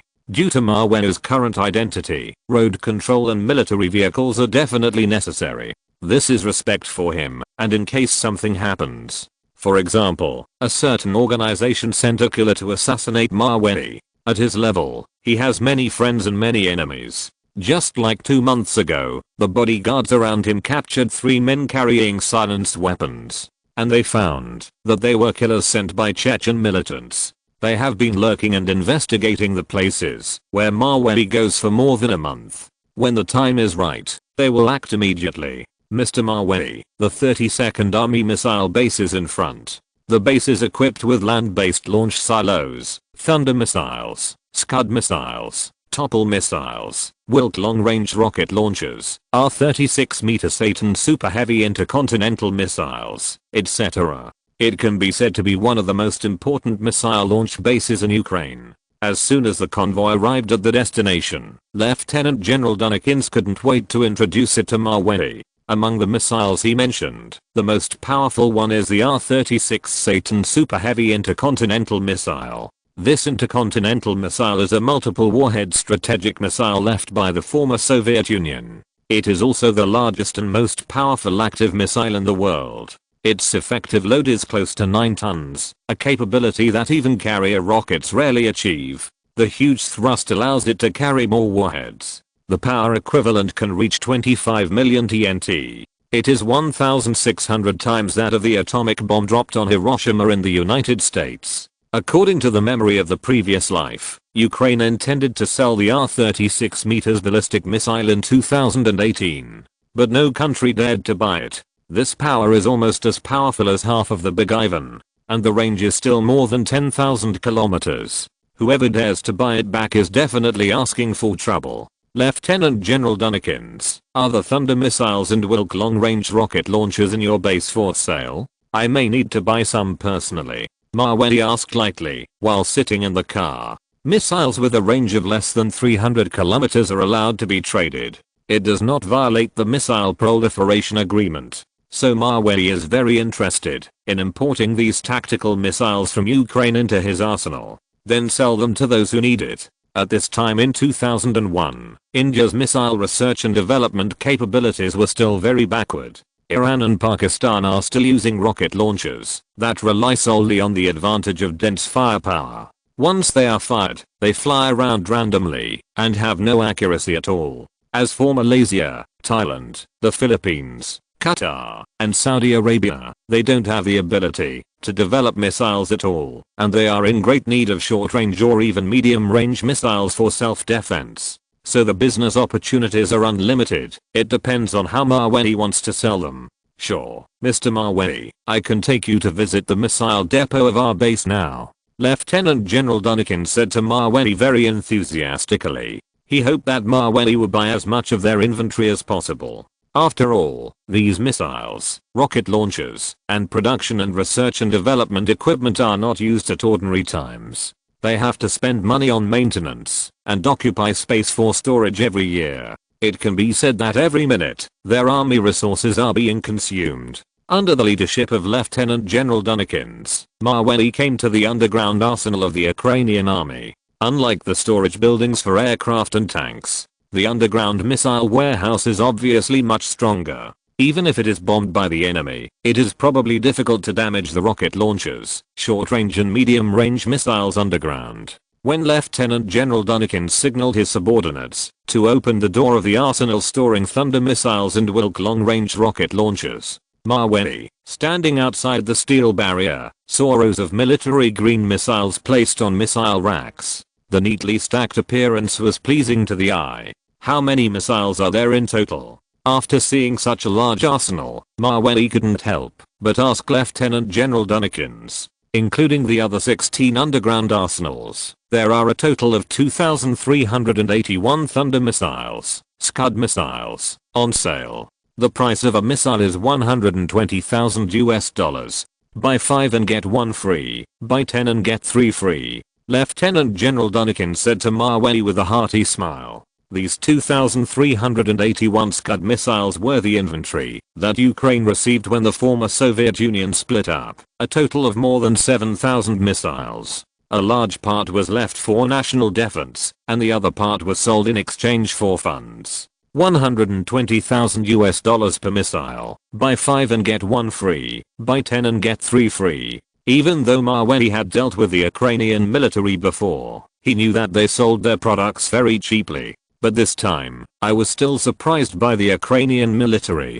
Scud missiles have two models, A and B, which can be equipped with conventional warheads and nuclear warheads. They are launched by vehicles, and are highly mobile and concealed. The maximum range is 300 kilometers and the maximum speed is 1,500 meters per second. The American Patriot air defense missiles have suffered from Scud missiles. On average, 4 Patriots must be launched at the same time to intercept 1 Scud missile to ensure successful interception. Maweli, according to his previous life memory, remembers that in the 1990s, Russia also sold nearly 10,000 Scud missiles to foreign countries. The average selling price is $200,000 per missile, and buy 5 and get 1 free. This is already a very cheap price. The original price is $600,000 per missile. I didn't expect Ukraine to be even more ruthless, selling it like cabbage. Yes, Mr. Maweli, $120,000 per missile. Buy 5 and get 1 free, buy 10 and get 3 free. How many missiles do you want? The manufacturing cost of the Scud missile is $80,000 per missile, and Ukraine is not losing money by selling it this way. On the contrary, it can also clear a batch of inventory and reduce the annual maintenance costs. Lieutenant General Dunikins kept paying attention to the expression on Maweli's face while speaking. He judged how much Scud inventory Maweli could consume through his facial reaction. However, someone's surprise completely fell into Lieutenant General Dunikins' eyes. He mistakenly thought that Maweli was frightened by their huge number of sales. Then it is estimated that his psychological expectation may not be to buy a lot. But when Lieutenant General Dunikins thought so. Chapter 239. Once the cannon is fired, a fortune of gold will be won. Missiles, self-propelled rockets and artillery will all be taken.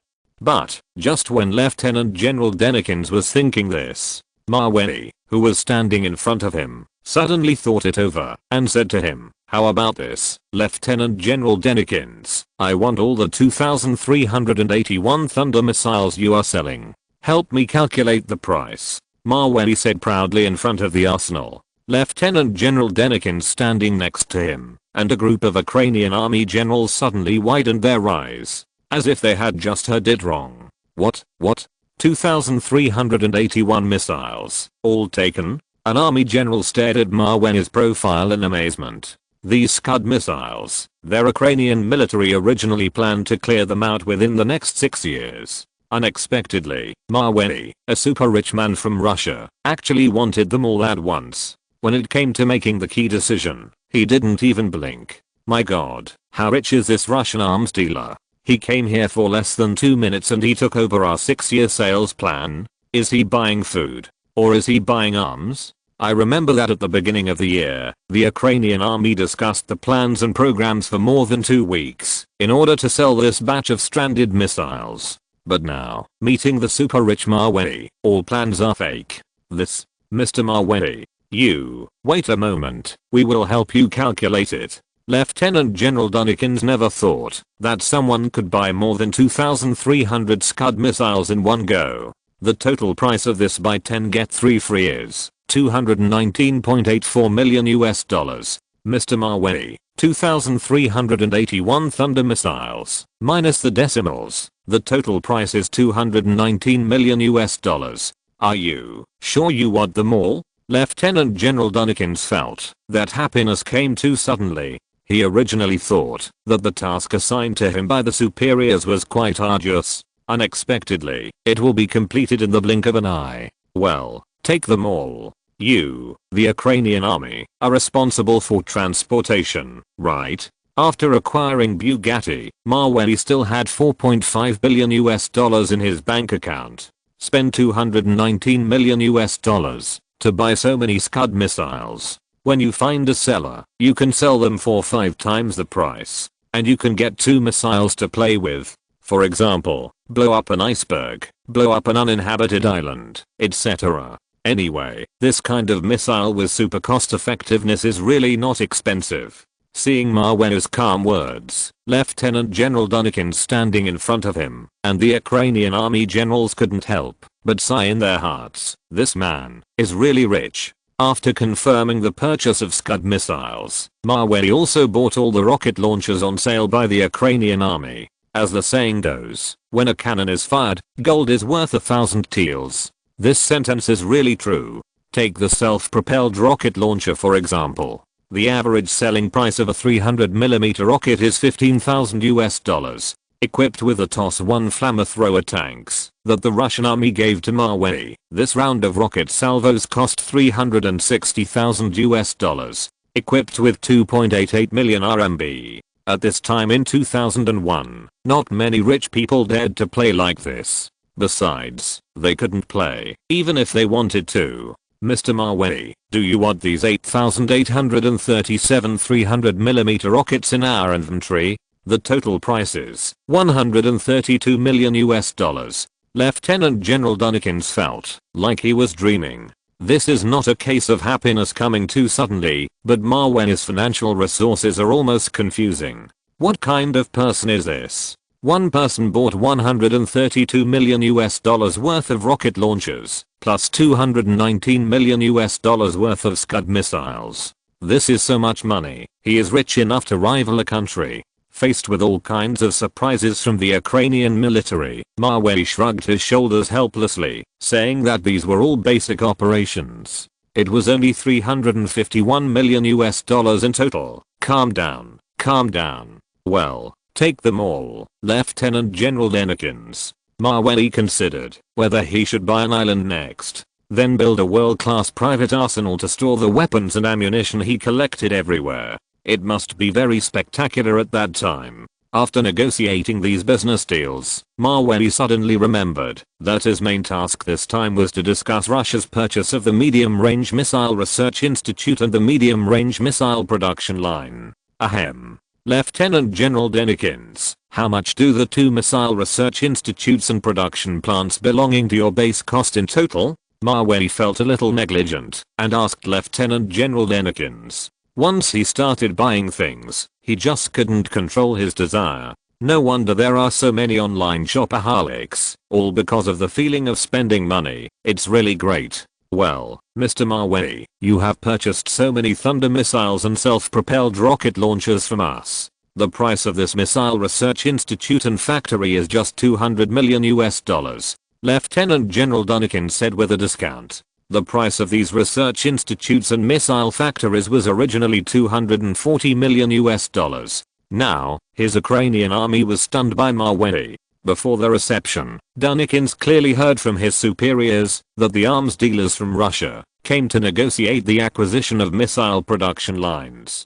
But unexpectedly, in the end, this originally main task became secondary. And the $350 million US dollars of missiles purchased by the arms dealers themselves became the biggest profit of this negotiation. This is really unexpected. $200 million US dollars? Sure, no problem. Mawei spent money like shopping in a supermarket. He bought it directly when the price was about the same. Anyway, the profit from reselling it would definitely make him die. $200 million for the development and production of medium-range missiles is already very cheap. Mavey will contribute part of this money on behalf of the Russian Ministry of Defense as a toll for the $350 million worth of missiles. By the way, give the Russian army some Scud missiles and self-propelled rocket launchers in order to avoid being looked down upon by others. After all, it is certainly not acceptable for a private person to own so many missiles without government support. So both parties must be tied to a rope and advance and retreat together. Mr. Mavey, I'm very happy to reach a cooperation with you. On behalf of the Ukrainian military, I express my highest gratitude to you. Due to the overfulfillment of the task, Lieutenant General Denikins always smiled unconsciously. The $551 million in arms revenue made him unable to help but think about what kind of surprised reaction he would have when he reported the order amount to his superiors. It must be like a dream, and they would be shocked and unbelievable. But to be honest, Lieutenant General Denikins couldn't believe what had just happened until he sent Mavey away and returned to the army base. Chapter 240 Modified Rocket Launcher plus Missile Instructions.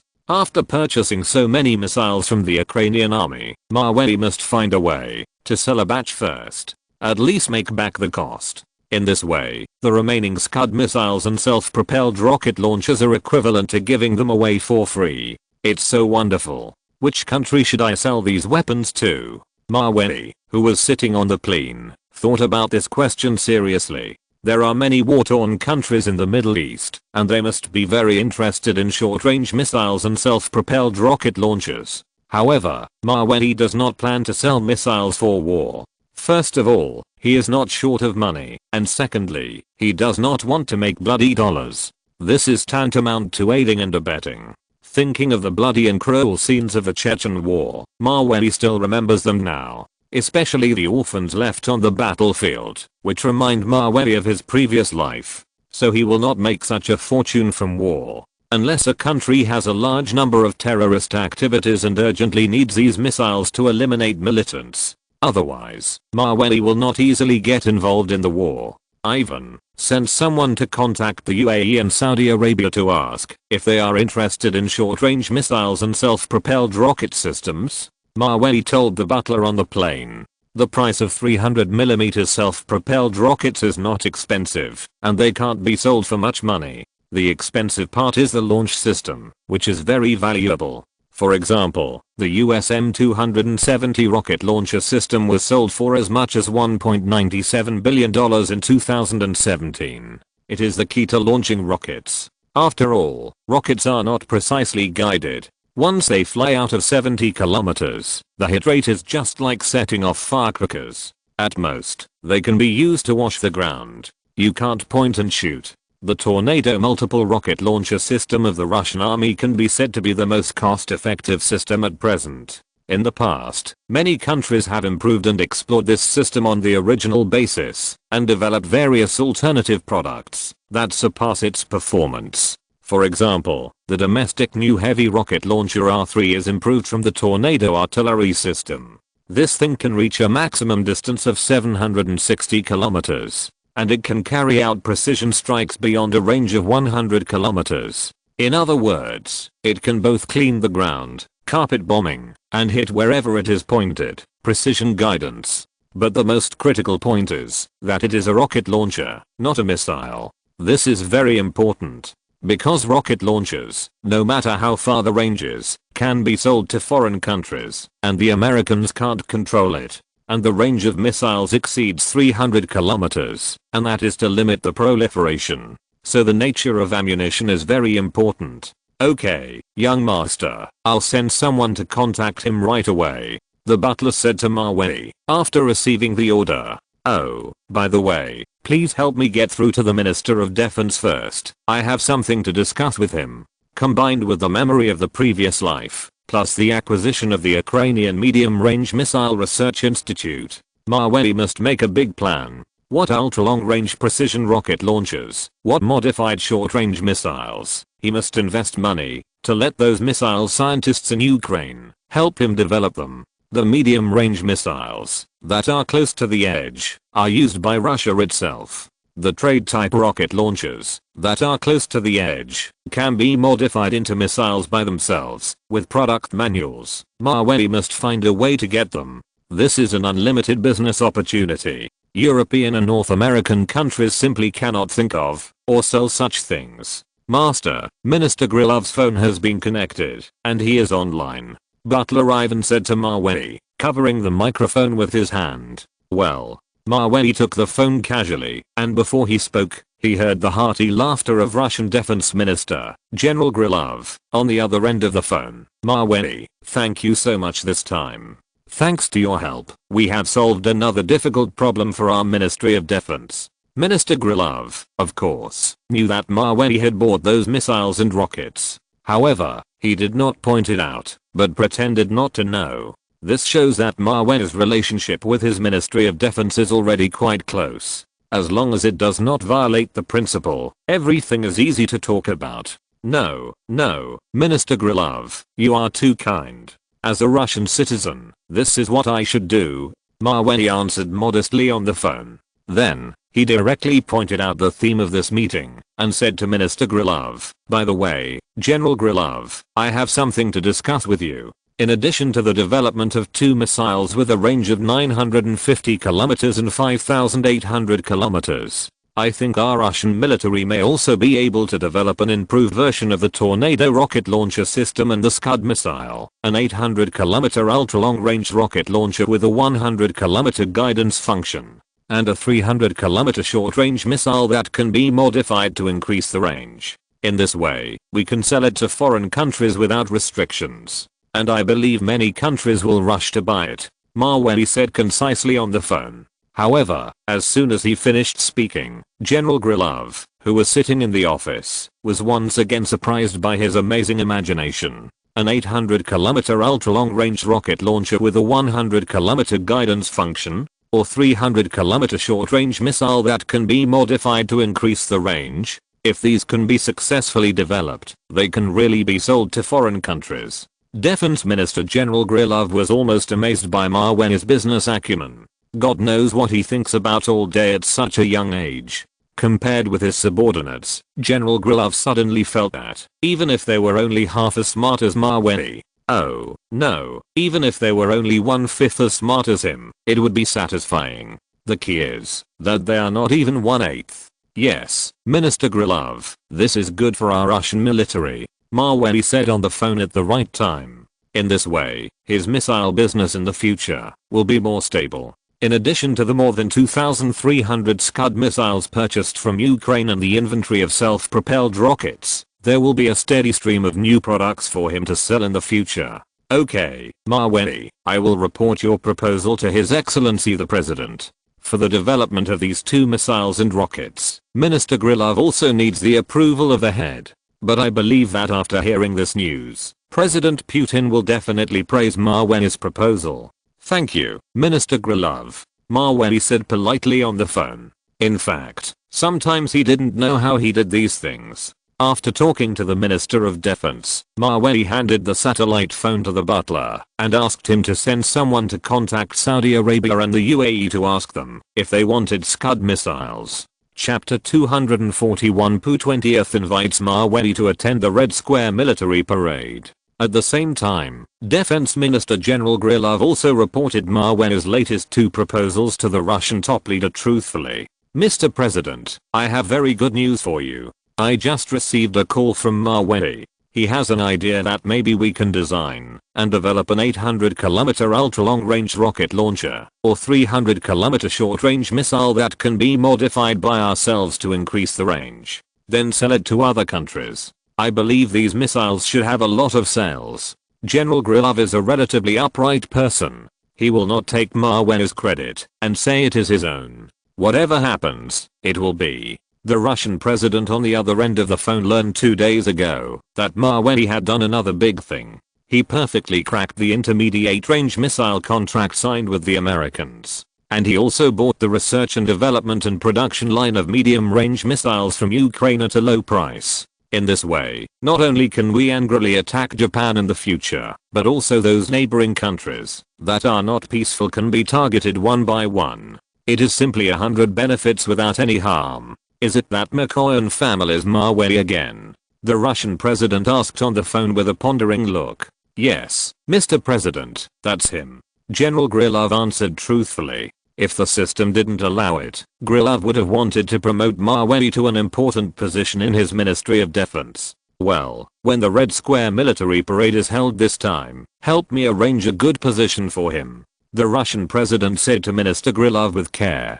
The Red Square military parade is a military parade held by the Russian military on Red Square in Moscow. The scene is extremely grand. There are infantry divisions, cavalry divisions, special forces armored vehicles, and the troop size is 6,000 people. At the same time, there are 30 to 100 fixed-wing aircraft and helicopters participating. It can be said to be a major tradition in Russia. Okay, Mr. President, I understand.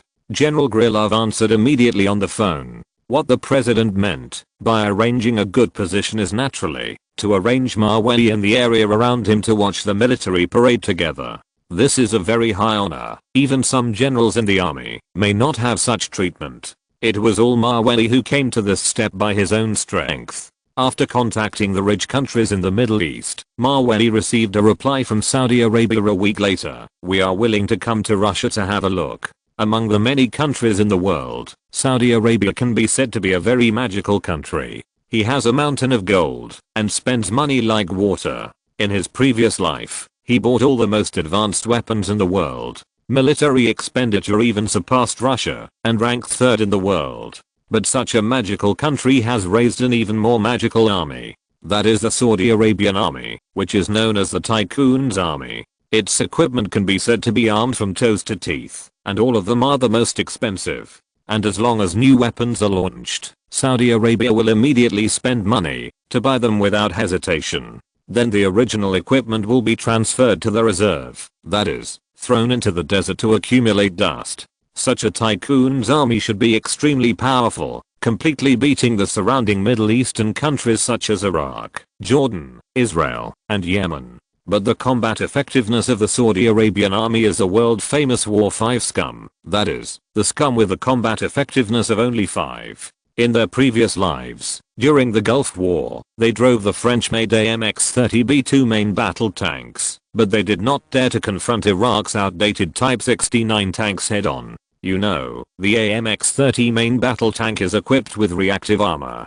Unlike the Type 69 tank, most of them are paralyzed if hit by a shell. In addition to the Gulf War, when the Yemen conflict broke out in 2015, the combat power of the Saudi Arabian army was even worse. The tanks and infantry fought separately without covering each other, and the tanks were used as fixed turrets. As a result, they were attacked from behind by the Houthi armed forces and exploded one by one. The operation of the armored vehicles was even more awesome, hiding behind the pickup trucks and advancing. Once they entered the exchange of fire, they fired two symbolic shots and retreated immediately. Some troops even directly abandoned their intact equipment and weapons and gave them to the Houthi armed forces. This war was fought on par with Brazil and Italy, the 3 countries in the world that are most afraid of death in war. At around 10 AM on Friday, a Boeing 747 flew from the Middle East and landed at Irkutsk International Airport in Russia. The tail of the plane was printed with the Saudi Arabian royal family logo. It was obvious that it was the exclusive plane of the royal family. Russia in the parallel world does not have many intersections with Saudi Arabia, so this was the first time to do arms trade, and both parties were not very familiar with each other. When the Boeing 747 landed smoothly at the airport, another light grey transport plane also landed on the airport platform. Similarly, the grey transport plane was also printed with the Saudi royal family logo. According to the Middle Eastern people's character of showing off their wealth, the transport plane is likely to be loaded with their exclusive vehicles, such as a fleet of bulletproof armored vehicles. Your Highness, the transport plane has arrived. Do you want to get off the plane now? A servant in Arab clothes asked a dark-skinned, bearded man in the cabin of the Boeing 747. The man is the eldest prince of Saudi Arabia, Nasser Al. He came to Russia this time because he accepted Mawey's invitation and came to see how Russia's Scud missiles and tornado artillery systems are sold. If the effect satisfies him, the price is not a problem at all. Anyway, Saudi Arabia is not short of money. Here, I want to popularize that. Although Saudi Arabia and the United Arab Emirates are both in the Arabian Peninsula, they belong to two different countries. Saudi Arabia's land area, plus oil reserves, are much richer than the United Arab Emirates. And eBay, where Mawey went before, is an emirate of the United Arab Emirates. Has the reception from Russia arrived? The Saudi prince raised his eyelids and asked the servant. He had been doing arms business with the Americans before. For the first contact with the Russian military, he always had to put on a little airs and show his style. It seems that they have arrived, Your Highness. The convoy over there should be sent by the Russian military. The servant pointed out the window. Not far from the Boeing 747 passenger plane, a row of Tiger armored vehicles were parked neatly. The reception lineup was not gorgeous, but it was still up to standard. The Saudi prince looked out the window in the direction of the servant's finger. Then he shook his head with a wry smile. Let's get off the plane. But the Russian reception is too simple, isn't it? The bulletproof luxury car that the Saudi prince airlifted was a BMW 750 luxury bulletproof armored car that he customized with the German BMW company last year. Chapter 242. Mawey's only plane in the world surprises the Saudi crown prince. The BMW 750 bulletproof armored vehicle cost the Saudi prince more than $6 million. The vehicle has a strengthened suspension system that allows the vehicle to continue driving on various terrains. The vehicle weighs 3.5 tons, and the steel doors and ultra-thick bulletproof windows can resist attacks from high-caliber rifles and grenades. At the same time, the speed can reach 130 miles per hour. The safety and luxury level of the vehicle are among the best in the global bulletproof luxury car rankings. When the pure black BMW 750 luxury bulletproof armored vehicle drove slowly to the bottom of the 747 aircraft, the Saudi prince, dressed in Arabic clothes, walked down the plane step by step surrounded by bodyguards. At this time, the Russian army major general who was in charge of welcoming him came forward with his subordinates to welcome him. Good morning, Your Highness. Welcome to Russia. The Saudi prince glanced at the visitor casually and then showed his signature smile. Hello, are you that Mawey? But I seem to have heard that Mawey from the Mikoyan family is only in his 20s? Your Highness, I'm not Mr. Mawey. The Mr. Mawey you are talking about is flying from Moscow and should arrive in a few minutes. The Russian army major general replied calmly. The two sides did not meet in Moscow because the self-propelled rocket launcher system that Mawey wanted to sell was rarely equipped at the Moscow army base. Only the Russian army in the Irkutsk region is equipped with this rocket launcher system on a large scale, and it has its research and development and production lines. Has he not arrived yet?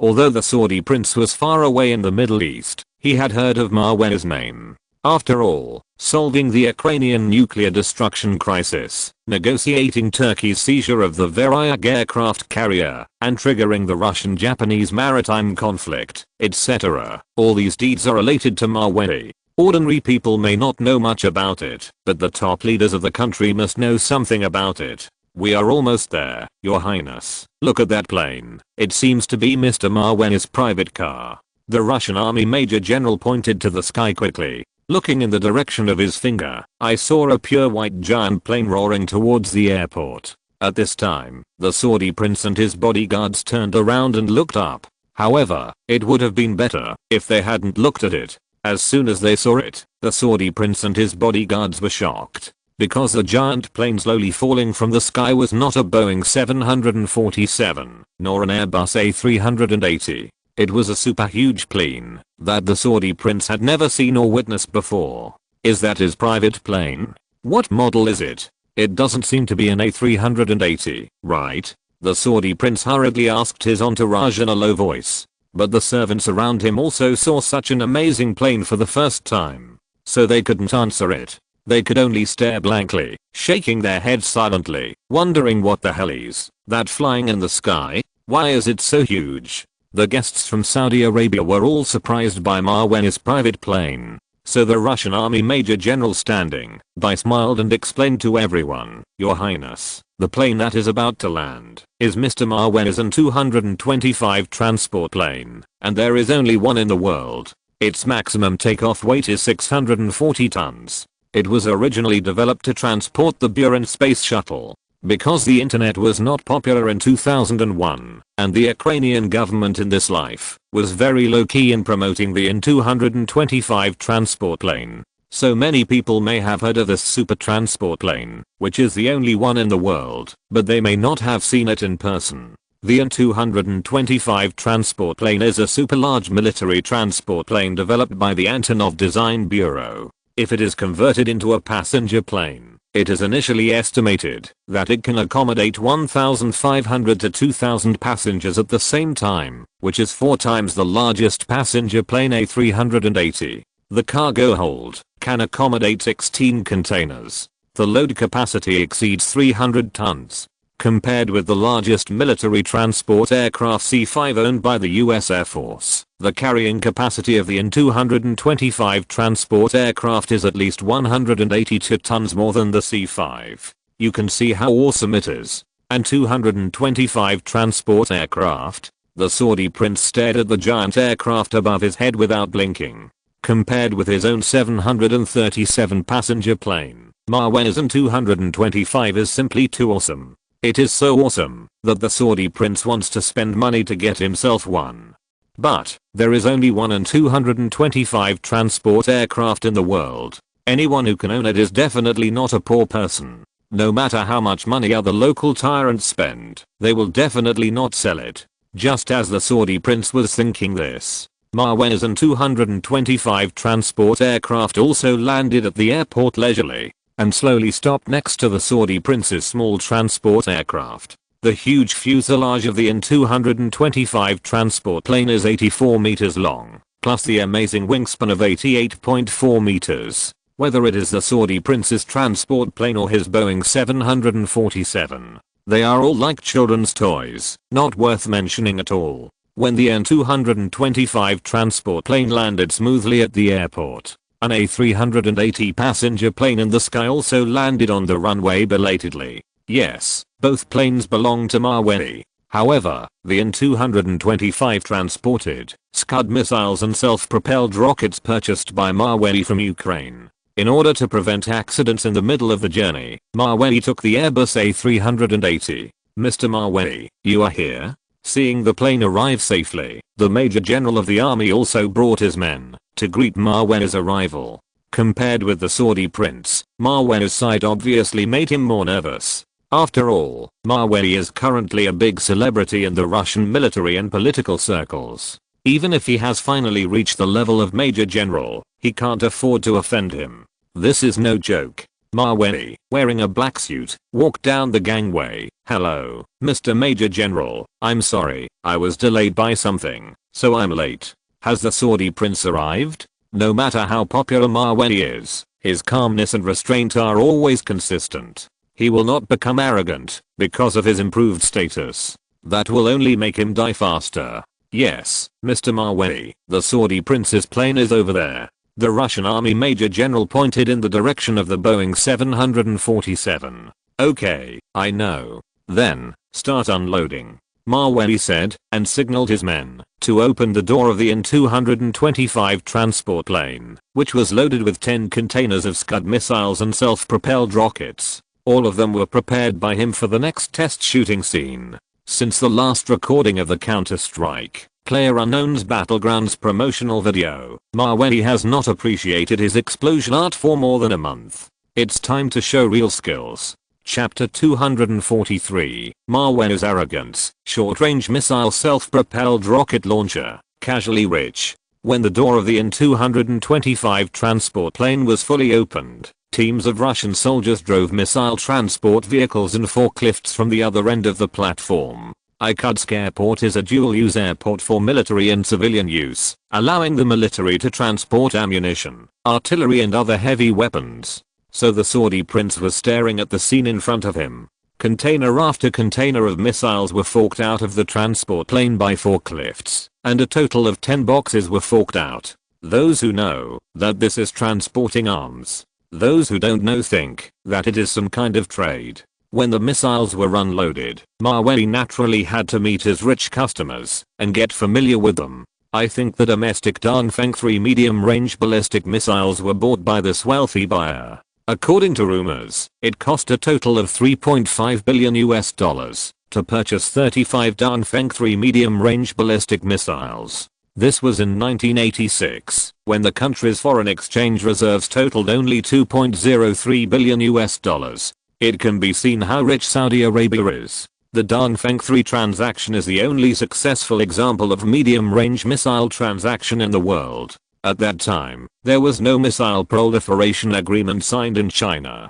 So the Americans wanted to control it, but they couldn't. According to rumors, the reason why the Dongfeng 3 medium-range ballistic missile can be sold at such a high price is that few countries have medium-range missiles, and all of them have trade restrictions, so they can't buy them, even if they want to. Another main reason is that the translator was too nervous when translating, and translated 100 million RMB into 100 million, that is, 100 million. No currency type was added.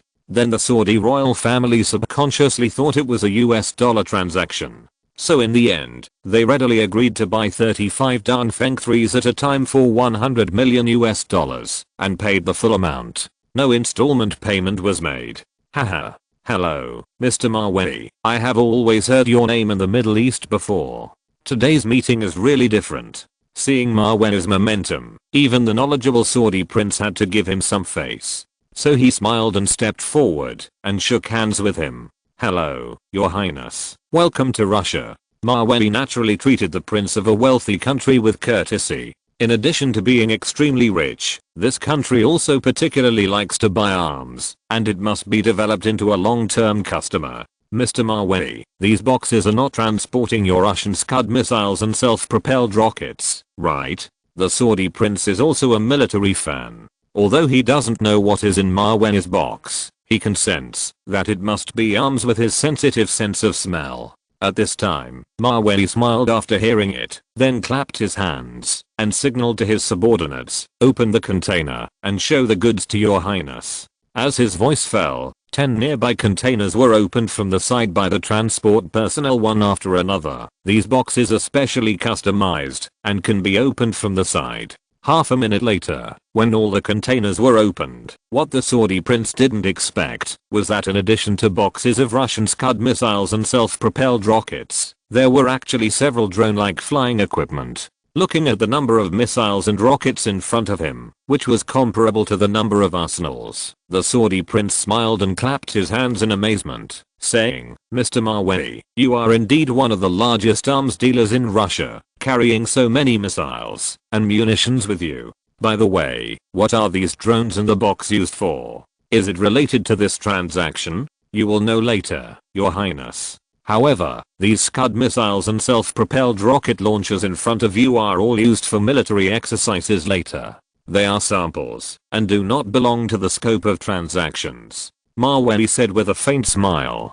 The maximum load of the An-255 transport aircraft is only more than 300 tons, and the weight of a Scud missile is about 6 tons. So the ammunition brought by Mawei can only be regarded as samples for a large arms dealer like him who has 2,300 missiles. It can't be called an arsenal. But in the eyes of the Saudi prince, these dozens of missiles, plus hundreds of 300mm rockets, are already very large. After all, the Saudi Arabian army often fought with the enemy for 6 hours, and only 4 people were killed or injured in the end. It was less than the casualties in the street gunfights in the United States. These are just samples? Are they all used for launching? After hearing this, the Saudi prince was surprised again. If one Scud missile is sold at $1 million, then 15 missiles are $15 million. Add 160 self-propelled rocket launchers, and the total price is at least nearly $40 million. The key is that these are just samples for trading, used for military exercises. To put it bluntly, they are all launched to see the scene and hear the sound. It must be said that different positions and different angles of consideration are also different. Saudi Arabia cannot develop weapons, so missiles are bought, and the cost is equal to the selling price. Maweli is an arms dealer, and the wholesale price of Scud missiles is $120,000 per round. At most, these 10 containers of missiles are only a little over $4 million. Throw it away, and listen to the noise, and then throw it away. There is no need to feel sorry at all. Yes, Your Highness, this way you can understand the power of the missile more intuitively, right? Maweli said with a faint smile. In the field of oil and energy, Saudi Arabia is definitely much more powerful than him. But in the field of arms, Maweli is very inhumane. The arms worth $40 million are used as fireworks. Hearing this, the Saudi crown prince standing in front of him couldn't help but laugh. Haha, what you said makes sense, Mr. Maweli. This way you can understand the power more intuitively. Haha.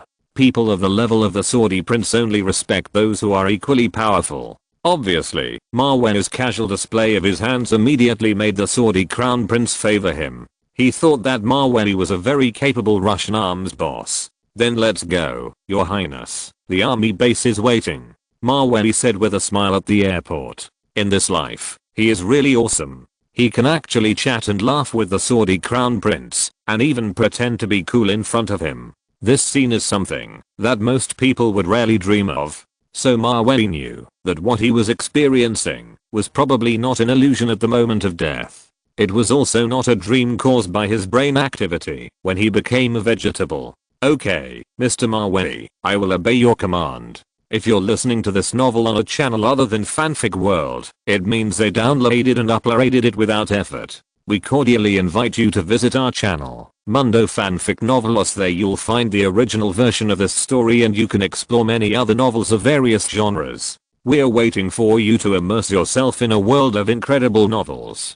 Chapter 244 Russian Secrets. The power of the TOS-1 flame tank. Compared to his high profile when he first arrived in Russia, the Saudi prince was obviously much more low-key. He didn't even dare to show off his BMW 750Li luxury armored car in front of Maweli, and just sat in it. This was not because the Saudi crown prince admitted his weakness and felt that he was not as rich as Maweli. It was because, at this time, he saw Maweli's men transporting a bulletproof armored vehicle from the cabin of the An-255 transport aircraft, which he had never seen before. Looking at the unusually luxurious appearance, it was obvious that it was specially customized. The Saudi prince's eyesight was still very experienced. The customized armored vehicle transported out of the cabin of the An-255 at this moment was a Rolls-Royce Phantom V1B6 level bulletproof vehicle modified by Maweli, based on the Rolls-Royce Silver Angel. The correct full name of the car should be Rolls-Royce Phantom Head of State LWB. It was not developed by Rolls-Royce until at least 2006. The 6.749 liter V12 engine allows a car to reach a maximum speed of 6,000. The shell of the whole vehicle is made of armor, ceramics, bulletproof glass, special alloys, and multi-layer glass. Maweli even found ZIL and asked them to add the stealth material designed for the Russian president's car to the car, which can effectively prevent radar tracking. In terms of bulletproof, the car can not only withstand the firepower of AK-47, but also small rockets will not cause any damage to it. Most importantly, the whole body of the car uses anti-adsorption materials, which can effectively prevent the enemy's small mines and small grenades. Sitting in his BMW 750Li, the Saudi prince eagerly looked at Maweli's Rolls-Royce Phantom President level LWB luxury car. He deeply felt the ruthless crushing from the Russian tycoons. His BMW 750Li is priced at more than $6 million. Little did he know that the Rolls-Royce Phantom President level LWB that Maweli modified at all costs cost more than $6 million. As for the price, it is definitely more than $10 million. But then again, he would never sell this car because Maweli is not short of money now. What he wants is a unique show. 1 hour later, the Saudi prince's convoy, led by the Army Tiger armored vehicles, drove to the 196th secret base of the Russian army. The reason why it is called a secret base is that most of the weapons and equipment in the base are not open to the public. For example, the TOS-1 flamethrower tank newly developed by the army is confidential. Many countries want to know the data of the tank, but the Russian military is keeping it tightly and will not reveal any of it. Mavey and others, led by the army major general, came to the tank warehouse of the military base. There are dozens of TOS-1 flamethrower tanks in a confidential state parked here. Each tank weighs 42 tons and is equipped with a 24-tube 300mm rocket launcher system, arranged in 3 layers. The scale is fierce and majestic, and people can feel the fierce firepower and extremely dangerous at a glance. What is this tank? As soon as the Saudi prince saw the flamethrower tank, he couldn't take his eyes off it. Mavey saw his reaction. Then he showed his true colors as a profiteer and introduced to the Saudi crown prince, "Your Highness, these tanks in front of you are the TOS-1 flamethrower tanks newly developed by our Russian military. As an important battlefield suppression weapon, it can effectively carry out various offensive and defensive operations to support infantry and tanks, and flexibly transfer firepower. It mainly produces powerful lethal and destructive power on target areas, open areas, manpower and fortifications, as well as vehicles, towns, and buildings. The TOS-1 flamethrower tank can maintain a speed of up to 60 km per hour. It is also suitable for driving in rugged and complex terrain. It has a combat range of 550 km without additional fuel tanks. Because it uses the T-72 chassis, its protection performance is also very good. In order to improve shooting accuracy, the TOS-1 flamethrower tank is equipped with a sight. It can destroy a small village or a large-scale cluster of targets within 7.5 seconds. After listening to Mavey's introduction, the Saudi prince nodded with interest and then asked him, "So, Mr. Mavey, how much does your TOS-1 flamethrower tank cost? Can you tell me?" The price of the tank is $15 million, and each tank is equipped with a Tornado multiple rocket launcher system. "Your Highness, the lethality of this flamethrower tank is too great. Our Russian government generally does not export it," Mavey said helplessly. However, his offer is several times more expensive than the price of self-propelled rocket launchers in France and Germany. You know, the price of a French self-propelled rocket launcher system in 2001 was only about $1.5 million per set, and the German self-propelled rocket launcher is about $1.6 million per set. $15 million per tank. This price, I can accept it. So, I want 20 of your flamethrower tanks. The prince of the rich country is straightforward. He directly asked for 20 flamethrower tanks for $15 million, and he didn't bargain. Generally, when encountering such a situation, the arms dealer would have readily agreed to facilitate the deal. This can be seen from the expression of the Russian army major general standing next to him. If it were him, he would have agreed long ago. But Mavey is not an ordinary arms dealer. He is too lazy to do an order of $300 million. "Your Highness, we can't do a deal for 20 vehicles, because the flamethrower tank is still highly confidential. So if the order quantity is less than 60 vehicles, our Russian military will not take this risk," Mavey said, fooling people. A rich country like Saudi Arabia spent $3.5 billion to buy medium-range missiles in 1986. Not to mention this flamethrower tank that costs only $15 million. So Mavey will definitely not let him spend only $300 million. 60 vehicles. Then the price is $900 million. The Saudi prince said in a deep voice. Although he has money in his pocket, he can't spend it carelessly. He can make the decision for $300 million, but it will be a little difficult after exceeding a certain amount. After all, he is not the king of Saudi Arabia yet, and his power is limited. "Mr. Mavey, can you let me think about this first? After all, the amount of your order is higher than our expectations," the Saudi prince said to Mavey tactfully. "It's okay to consider it. There is a missile exercise waiting for us to watch later. I believe that His Royal Highness will make a decision after watching it," Mavey said with a faint smile. He understood the mentality of Saudi rich people. It's not that they don't want to spend money, but they want them to feel that the money is worth spending. Chapter 245, Fierce Missile Exercises, Scared Saudi Crown Prince. "Sure, Mr. Mavey," the Saudi prince said, and left the tank warehouse with Mavey. Go to the helicopter landing pad of the army base. There is a Mi-26 helicopter that has been waiting for a long time. It is the largest armed helicopter in the world, with a length of 40 meters, which is larger than the 737 business jet. It can accommodate more than 60 people. Maweli led the Saudi prince into the helicopter cockpit, and the rest of the entourage stayed in the cabin, waiting for the plane to take off. 5 minutes later, the huge propeller of the Mi-26 helicopter slowly started above. Then, not long after, the scene in front of everyone changed from the army base to the blue sky. Your Highness, the building complex in front is the main area of this missile exercise. In about 5 minutes, the TOS-1 flamethrower tank you just saw will concentrate fire on the building complex 60 kilometers away. Maweli pointed to the no man's land in the distance. After hearing this, the Saudi prince beside him followed the direction of Maweli's finger and couldn't help but look at the building complex below. Look at the scale. It is much larger than a medium-sized village. It is not an exaggeration to say that it is a small town. Mr. Maweli, there is no one living here, right? Look at the scale of this building complex. There are at least tens of thousands of people. If there are living people, it would be a massacre.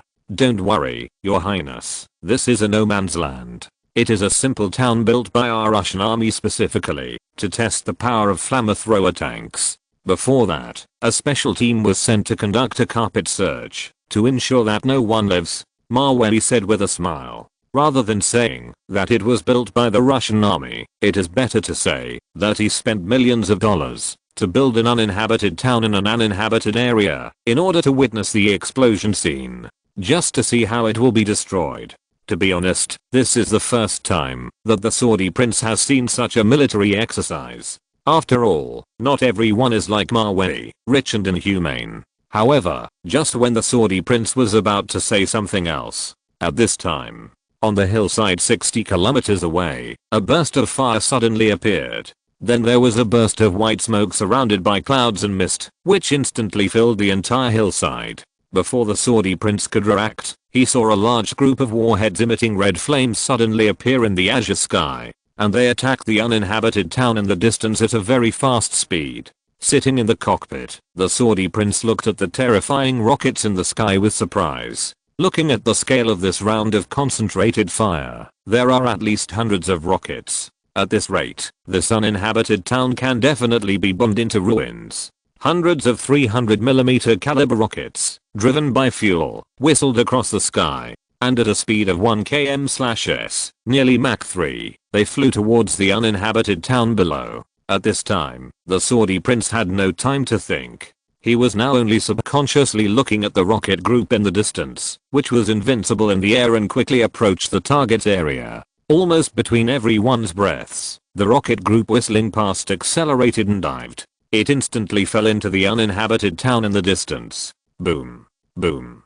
Boom. Boom. Boom. Boom. Shocking explosions sounded one after another, and the air-shaking sound seemed to be able to penetrate the sky and reach the sky. The horrible explosion turned the uninhabited town in the distance into a sea of fire. The carpet-style intensive bombing was like several volcanoes erupting at the same time. The scene was so shocking that it made people think it was the end of the world. When the sound of the explosion gradually dissipated, the originally peaceful town turned into a ruin in an instant. The constantly rising flames and thick black smoke filled the ruins. Even from a distance, people could feel that what they saw was not the human world, but hell. Your Highness, our Russian army's TOS-1 flamethrower tank has an error of less than 30 meters within a range of 60 kilometers. As long as we launch an attack on the enemy forces, this 3-kilometer range will definitely become a ruin, Maweli said to the Saudi prince with a smile. To be honest, the hell level seen just now also shocked him. Fortunately, Maweli had experienced a lot, so he quickly calmed down and continued to do his business. Unlike the Saudi prince beside him, who seemed to be in a trance until now and couldn't recover. Your Highness? Maweli asked helplessly. As expected, just like in the previous life, Saudi Arabia, whether it was royal family members or civilians, was completely confused when they saw the war scene. The cowardly and fearful in their bones would not become brave just because of their status and wealth. This tank, a flamethrower tank. 60 tanks, right? Can I make a phone call first? The Saudi prince tried to ask Maweli. What he meant by making a phone call was to ask his father, the Saudi king, for more US dollars to buy these 60 TOS-1 flamethrower tanks from Russia. In addition, the 300mm rockets equipped. Sure, your highness, please feel free. Maweli saw this situation and immediately understood that the other party was going to ask his father for money. So Maweli signaled to let the helicopter return to the base, then give the Saudi prince enough time to communicate and discuss with his father.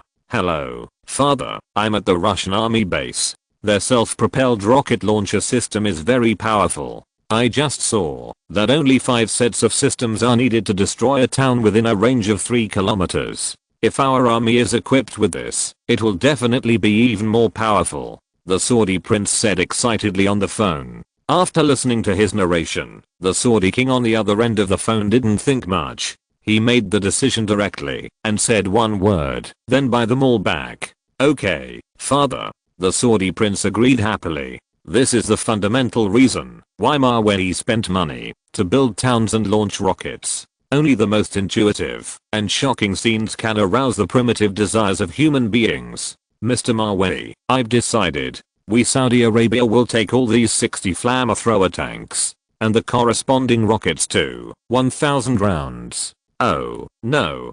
3,000 rounds. The shocking explosion scene made the Saudi prince no longer entangled. Just ask his father for the money and buy them back first. After all, the Russian TOS-1 flamethrower tank has hardly been sold abroad. In addition, with such fierce firepower, I believe that buying it back to equip the Arab army will definitely deter those neighboring countries. For example, Iraq, Iran, Yemen, etc. 3,000 self-propelled rocket launchers are priced at $360 million US.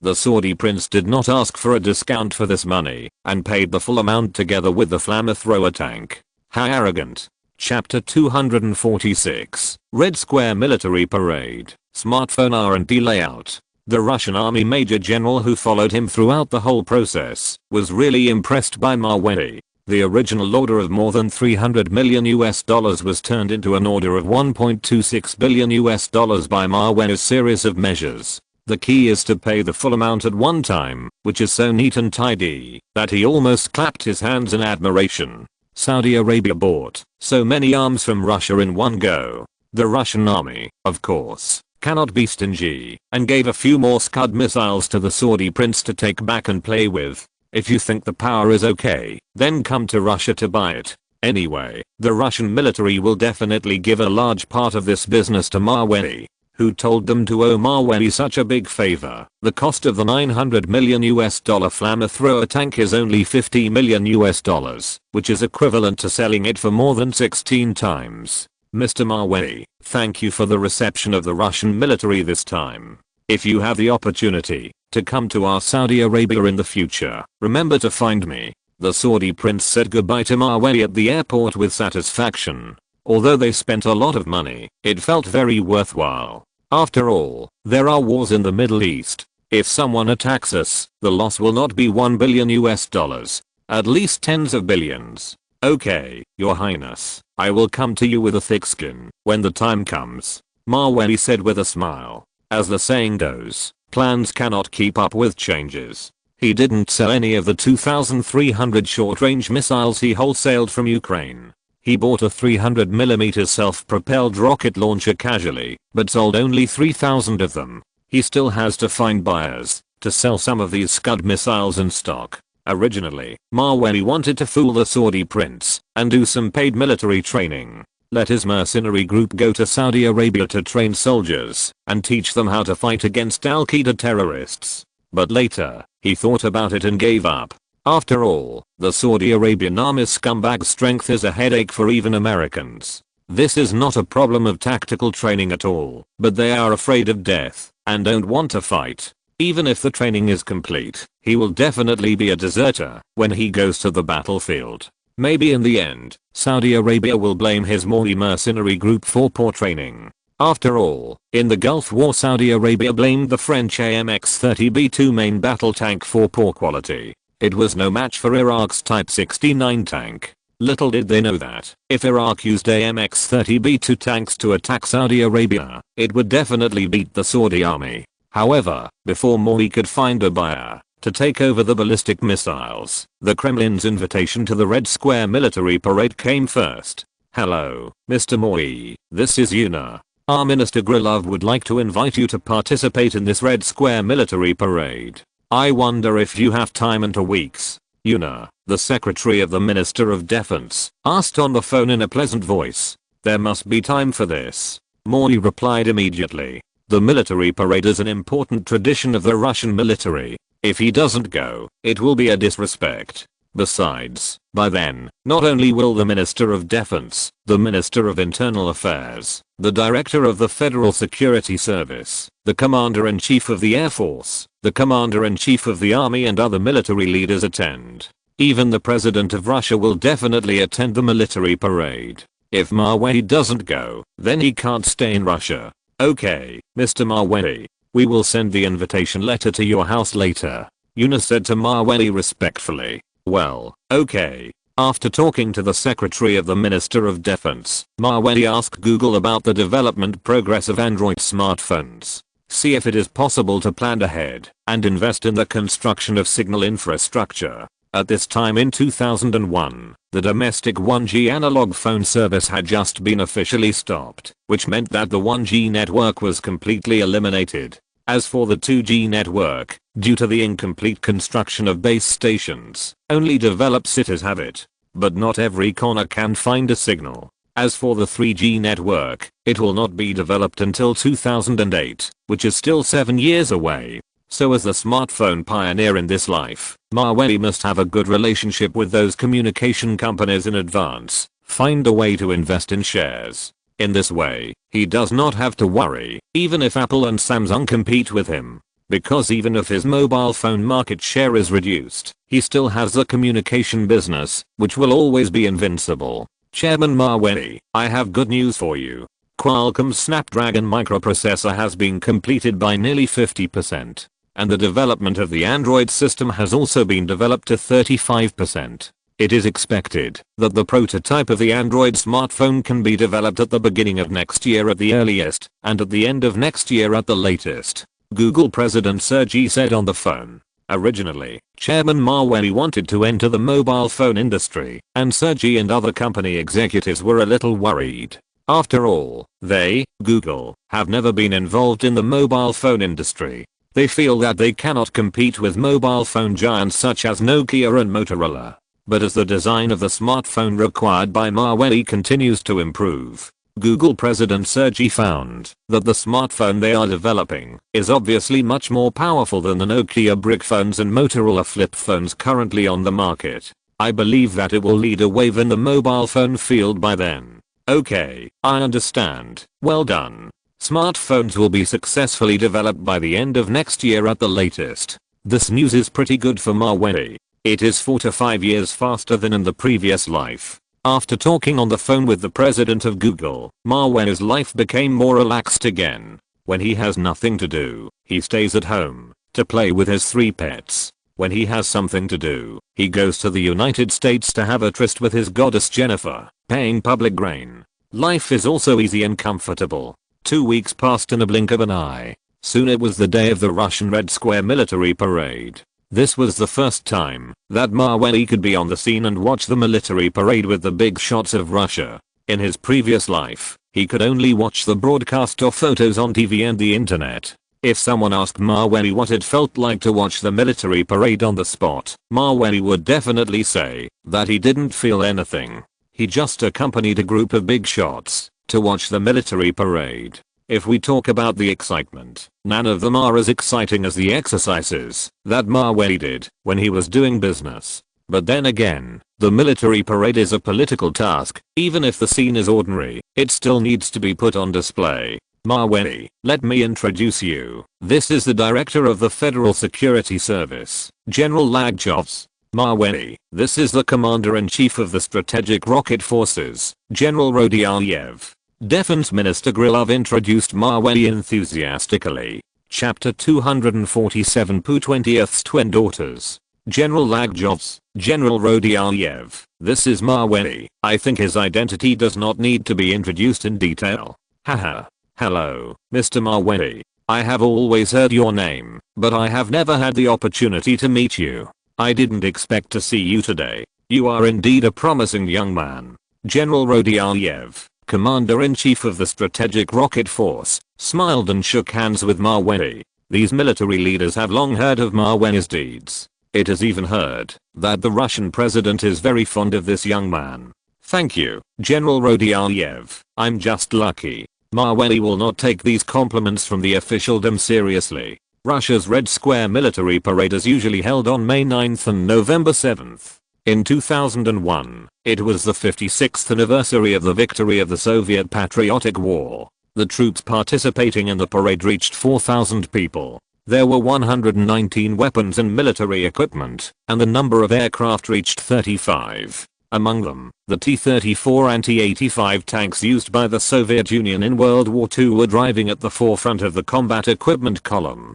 Behind them were the Uranus multifunctional minesweeper robot and the Uranus multifunctional combat robot that Russia had recently developed. The scale of the military parade was very grand. As for Maweli, he stood in a row behind the parade bosses. The Russian president and the generals were only one row away from him. After enjoying the wonderful Red Square military parade with a group of Russian military and political bosses, Maweli attended the evening dinner at the enthusiastic invitation of the bosses. Speaking of this dinner, the security was quite strict. Any suspicious person wandering nearby will be searched and investigated by the Russian army and the Russian Ministry of Internal Affairs. At the banquet, Maweli also met Yuna, the secretary of the Minister of Defense, who had met him several times before. Wearing a black sexy slim evening dress, she walked towards him. Good evening, Mr. Maweli. The military parade on Red Square during the day is spectacular, isn't it? Yuna appeared in front of Maweli with bright red lipstick, silky golden hair, and a glass of red wine in her hand. Yes, it's spectacular.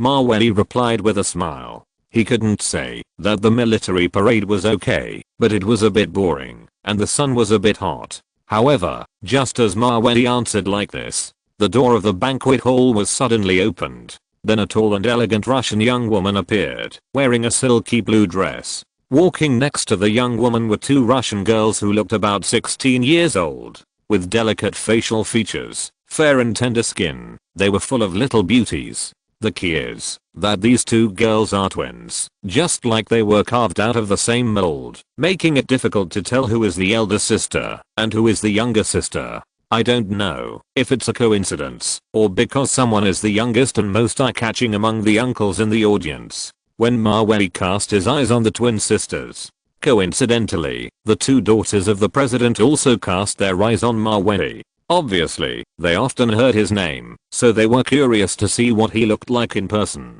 Facing the gaze of the twin sisters, Maweli pretended not to see. He didn't want to marry into the daughter of 20th, even if they were friends. He was afraid that he would leave a bad impression. However, Maweli didn't want to have any relationship, but it didn't mean that Anfilia and Vilavina's sisters didn't want to know him. You know, in the whole of Russia, the young and talented Maweli is a hero and idol of many boys and girls, especially his deeds. In the upper circles of Russia, you can often hear those dignitaries talking about it. So 20th's twin daughters are naturally very curious about Maweli. Mr. Maweli, do you want me to take you up to meet him? Secretary Yuna asked Maweli with a smile. In social occasions like this, many people are eager to make more friends with dignitaries. But Maweli is fine, just staying aside as if nothing happened, and saying a few words to someone when someone came. If no one came, he didn't care about anything. It is really different from those people who are in the circle. No need, I'm fine staying here. Maweli still has the character of an oriental person, and doesn't like to be too proactive. Unlike those young masters from powerful families, when they see the president's wife or daughter, they enthusiastically come forward to show their presence. Okay, then I'll have a drink with you, Yuna said to Maweli gracefully. It was the first time she saw a new powerful person like Maweli who was not proactive. So, when Maweli gave up the initiative, 20th's two twin daughters, after inadvertently glancing at him, went to the center of the banquet hall with their mother. There were the Russian president and the generals, drinking and chatting happily. The atmosphere was very harmonious. Chapter 248 Poo 20th's twin daughters. Sister, that Maweli, he doesn't seem to know our identity. While moving, Sister Bilavina whispered to Sister Antfilia. Whether it is a daughter of the president or the daughter of an ordinary family, they are all girls. They will also be curious about some people. For example, this Maweli who didn't come to say hello. Other young men came forward to talk enthusiastically. Only Maweli stood there like a piece of wood. Originally, Sister Bilavina wanted to ask him how he did so many things in such an occasion. But obviously there was no chance. As the daughter of the president, she didn't have to lose face and take the initiative to chat with someone. Otherwise, she would definitely be scolded by her mother, the president's wife. Maybe? But, isn't it good that they don't know our identity? It's so interesting. Sister Antfilia was born only a few minutes earlier than Bilavina. But her old-fashioned pretending to be mature when she spoke, people who didn't know would think she was several years older. The reason why Antfilia said it was good. That's because the twin sisters' identities as the president's daughters have always made many people around them afraid to talk to them in a normal way. They always keep awe and distance, and there is no feeling of making friends at all. What's the fun, sister? Sister Bilavina asked Antfilia with a pout. In the eyes of her sister, Antfilia was born only a few minutes earlier than her. She lectured her as a sister everywhere. It's enough. You will know later. Sister Antfilia said with a smile. The pretending to be sophisticated made her sister pout and secretly show her disdain. 2 minutes later, Sister Antfilia asked the waitress for paper and pen when her mother was not paying attention. Then she wrote a line on the paper and quietly asked the waitress to keep it secret and hand the note to a man named Maweli at the door of the banquet hall. All the processes were completed in the dressing room. Only the two sisters and the waitress who was responsible for delivering the message knew this secret. 2 minutes later, Maweli was drinking with Una, the secretary of the Minister of Defense. He was suddenly interrupted by the waitress who called him. Hello, are you Mr. Maweli? I have a note here that I need to give you. Note. Maweli looked at the folded white paper in the waitress's hand. At this moment, he suddenly recalled the scene when his classmates passed notes to each other in the classroom during his student days. At that time, no one had a mobile phone. Maweli reached out to take the white paper handed by the waitress, and after opening it, he found that it was written in Russian. I want to get to know you. Can you leave me your contact information? Compared with Maweli's subtlety, the Russian girl was obviously much more open. It was interesting, so he asked for a contact number and tried to communicate. After seeing the delicate handwriting on the note, Maweli didn't know who left it for him. So he simply didn't write anything and asked the waitress to return it in order to avoid any unnecessary trouble. 2 minutes later, when the waitress returned to the dressing room with the note without a number, the sisters, Antfilia and Bilavina, looked at the unopened note in a daze. They felt that Maweli was really quite a person. They just asked him for a number, but he didn't even give it. You know how many people rushed to ask for their contact information, but they couldn't find a chance. And this Maweli is so arrogant.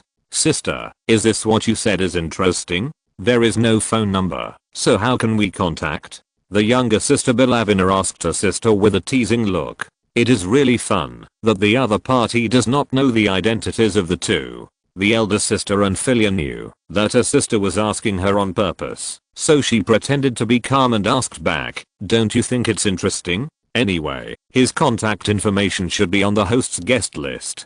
Due to their sensitive identities, the two sisters usually don't come into contact with too many people. So when they meet someone with personality like Maweli, they feel very fresh and interesting. So, on the way home, Maweli suddenly received a text message from an unknown number on his phone. Hey, why are you like this? A girl asked you for your contact information, and then you ignored her?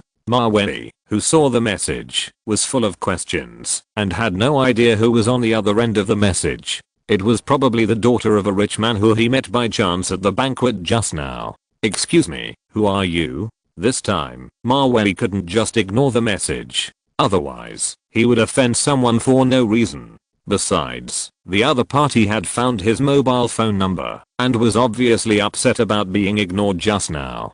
A minute later, the strange number sent back a text message. I won't tell you who I am. Guess if you have the guts. Mawei was too lazy to guess the content of such a message and fell into the trap. So he directly replied with a text message. Guess. I guess or you guess. If you don't answer the phone, you are a dog. Then he calculated the time and dialed the number directly and called the other party. This operation can be said to be very smooth.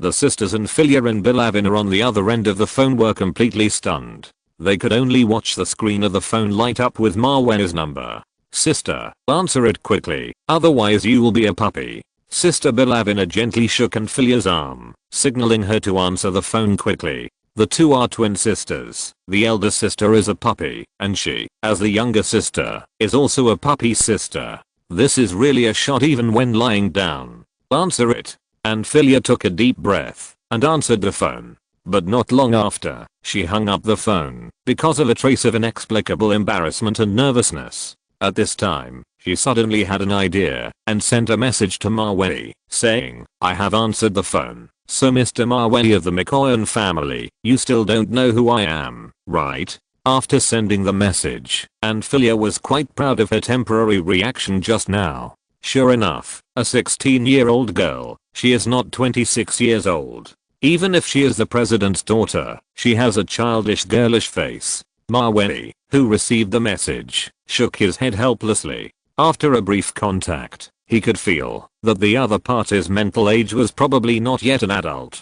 That's why he used the trick of passing notes and sending mysterious text messages to contact him. If it were an adult, he would have introduced himself and got to know him openly. There were only a few minors at the banquet just now. Mawei thought about it for a while and almost figured out who was on the other end of the text message. You are so mysterious. Of course I don't know who you are. Right, Miss Amphilia? Or Sister Bilavina? Chapter 249. Research and develop a modernized version of the Beiyang intercontinental missile plus an upgraded version of the 9M728 cruise missile. You are so mysterious. Of course I don't know who you are. Right, Miss Amphilia? Or Sister Bilavina? Seeing the text message sent by Mawei, Sister Amphilia, who was holding the phone, immediately seemed to have done something wrong and was discovered, her eyelashes fluttering, a little at a loss. How did she know? Sister Bilavina asked her sister very curiously.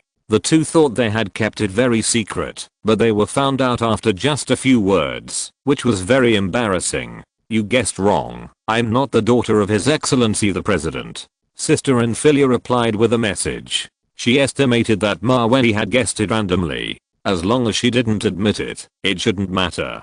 However, not long after the message was sent, Anfilia received Mawei's infuriating text message reply. Okay, the daughter of His Excellency the President who is not the daughter of His Excellency the President. I know. I have to go to Ukraine now, so I can't chat with you. Let's talk next time. Due to the other party's sensitive identity, Mawei thought it was better to avoid suspicion. However, considering basic etiquette, she still had to do some superficial work. So she sent such a text message. When her elder sister Anfilia saw the message, she waved her fist in anger, thinking that this man named Mawei was so hateful that he revealed her identity so quickly and didn't fall for it. She felt like she was being teased by the other party and her IQ was crushed. Sister, why don't you think of a countermeasure next time and talk again? Sister Bilavina suggested. Although she really likes to see her sister get humiliated. But as twin sisters, they still have to help each other. Especially when facing an opponent like Mawei, the two sisters need to make a plan. Huh, that's all I can do. Sister Anfilia blinked with a bit of chest tightness. Through a brief contact, she felt that Mawei was actually quite interesting except for being a bit hateful. At least he was not like other people who immediately became humble and submissive after learning their identities. It was really uncomfortable to feel like talking to a subordinate. The two sisters just wanted to find a friend who could talk to them peacefully. Meanwhile, at the Moscow airport, Mawei was indeed going to take a plane to Ukraine. Because he was going to the Ukrainian Missile Research Institute, which he had acquired, to have scientists develop a self-propelled rocket launcher that could fly 800 kilometers, based on the Tornado rocket launcher system, plus precision guidance technology within 100 kilometers. In addition to this rocket launcher, which was even more powerful than the short-range missile, the technology of adding fuel and refueling to the short-range missile, and allowing customers to transform the original 300-kilometer range to 580 kilometers or even 760 kilometers must also be realized. In this way, the International Missile Proliferation Agreement could not restrict him. When rocket launchers and short-range missiles are successfully developed, the business will definitely make more money than just selling Scud missiles. After all, a ballistic missile with a range of 760 kilometers cannot be bought outside, even if you have money. When Mawey's Bombardier Global Express landed at the 32nd Army Base in Ukraine, Lieutenant General Dunikins, who was responsible for receiving him last time, had already brought a team to wait for his arrival. Good evening, Mr. Mawey. The missile scientists of the institute are already in the institute. Ever since Mawey spent a fortune to buy 2,300 Scud missiles and 8,800 self-propelled rocket launchers from the Ukrainian army last time, Lieutenant General Denikins has been commended by the headquarters. So when he saw Mawey, he felt like seeing a relative, very cordial. It proves the saying that, if you have milk, you are your mother. If you have money, you are your ex-girlfriend. Good evening, Lieutenant General Denikins. Thank you for coming to receive us at such a late hour. Mawey continued his modesty and politeness. Because the purchase of the production line of the Medium Range Missile Research Institute is confidential, the EU, NATO and other countries cannot know about it for the time being. Prevent them from interfering. So Mawey chose to travel at night this time. Even if there were only a few accompanying personnel, they only brought a few people, and everything worked quietly, without firing a gun. You're welcome, Mr. Mawey. This is what I should do, Lieutenant General Denikins said, and took Mawey directly to the 3rd Missile Research Institute of their Ukrainian army, which was secretly arranged. This place was originally in a semi-stagnant state. Scientists did not develop or design missiles, and the production line did not assemble or operate. If it were not for the capital injection from Mawey and the Russian government, this group of engineers who make a living from missiles would probably have to consider changing careers and doing other things. For example, taxi drivers or helping out in other factories. Half an hour later, when Lieutenant General Denikins took Mawey to the Missile Research Institute, he said loudly to everyone, "Let me introduce you to Mr. Mawey from Russia." At this time, the Missile Research Institute had been cleaned by the staff. Whether it was the corridor, the office, or the auditorium, it all looked neat and clean. Before Mawey could speak, the Ukrainian scientists and engineers standing in front of him were the first to smile and welcome him. "Hello, Mr. Mawey. Thank you very much for your investment this time." "You're welcome. Regarding the 2 ballistic missiles, have you discussed the research direction in the past 2 days?" Mawey asked lightly. Ukraine, like Russia, is a country that is all about money. Otherwise, Mawey would not have made the scientists obey him in everything. "Mr. Mawey, your country wants to study 950-kilometer short-range ballistic missiles and 5,800-kilometer medium-range and long-range ballistic missiles. We have discussed this in the past few days. We think we can develop 2 improved versions, based on the 9M728 cruise missile and the Topol intercontinental ballistic missile. As for the performance of these 2 ballistic missiles, the upgraded version of the 9M728 cruise missile has a range of 950 kilometers, and the launch system can carry 4 missiles, which is twice as many as the previous 2. As for the modern improved version of the Topol intercontinental ballistic missile, we set the initial range at about 5,800 to 6,200 kilometers. Its maximum flight speed should be able to reach Mach 20. If launched from a base in the Far East, it will take about a few minutes to fly to Tokyo, Japan. In 15 minutes, it can fly to Washington, the United States. The Ukrainian missile scientists introduced to Mawey. If it weren't for Mawey's funding and his ideas, I'm afraid these scientists standing in front of them would have no chance to start developing their favorite missile projects, unless they were secretly sent to other countries by the government in exchange for benefits. But such research is far worse than staying in one's own country. Chapter 250 Mawey's Big Move plus Development of Modified Missiles for Export.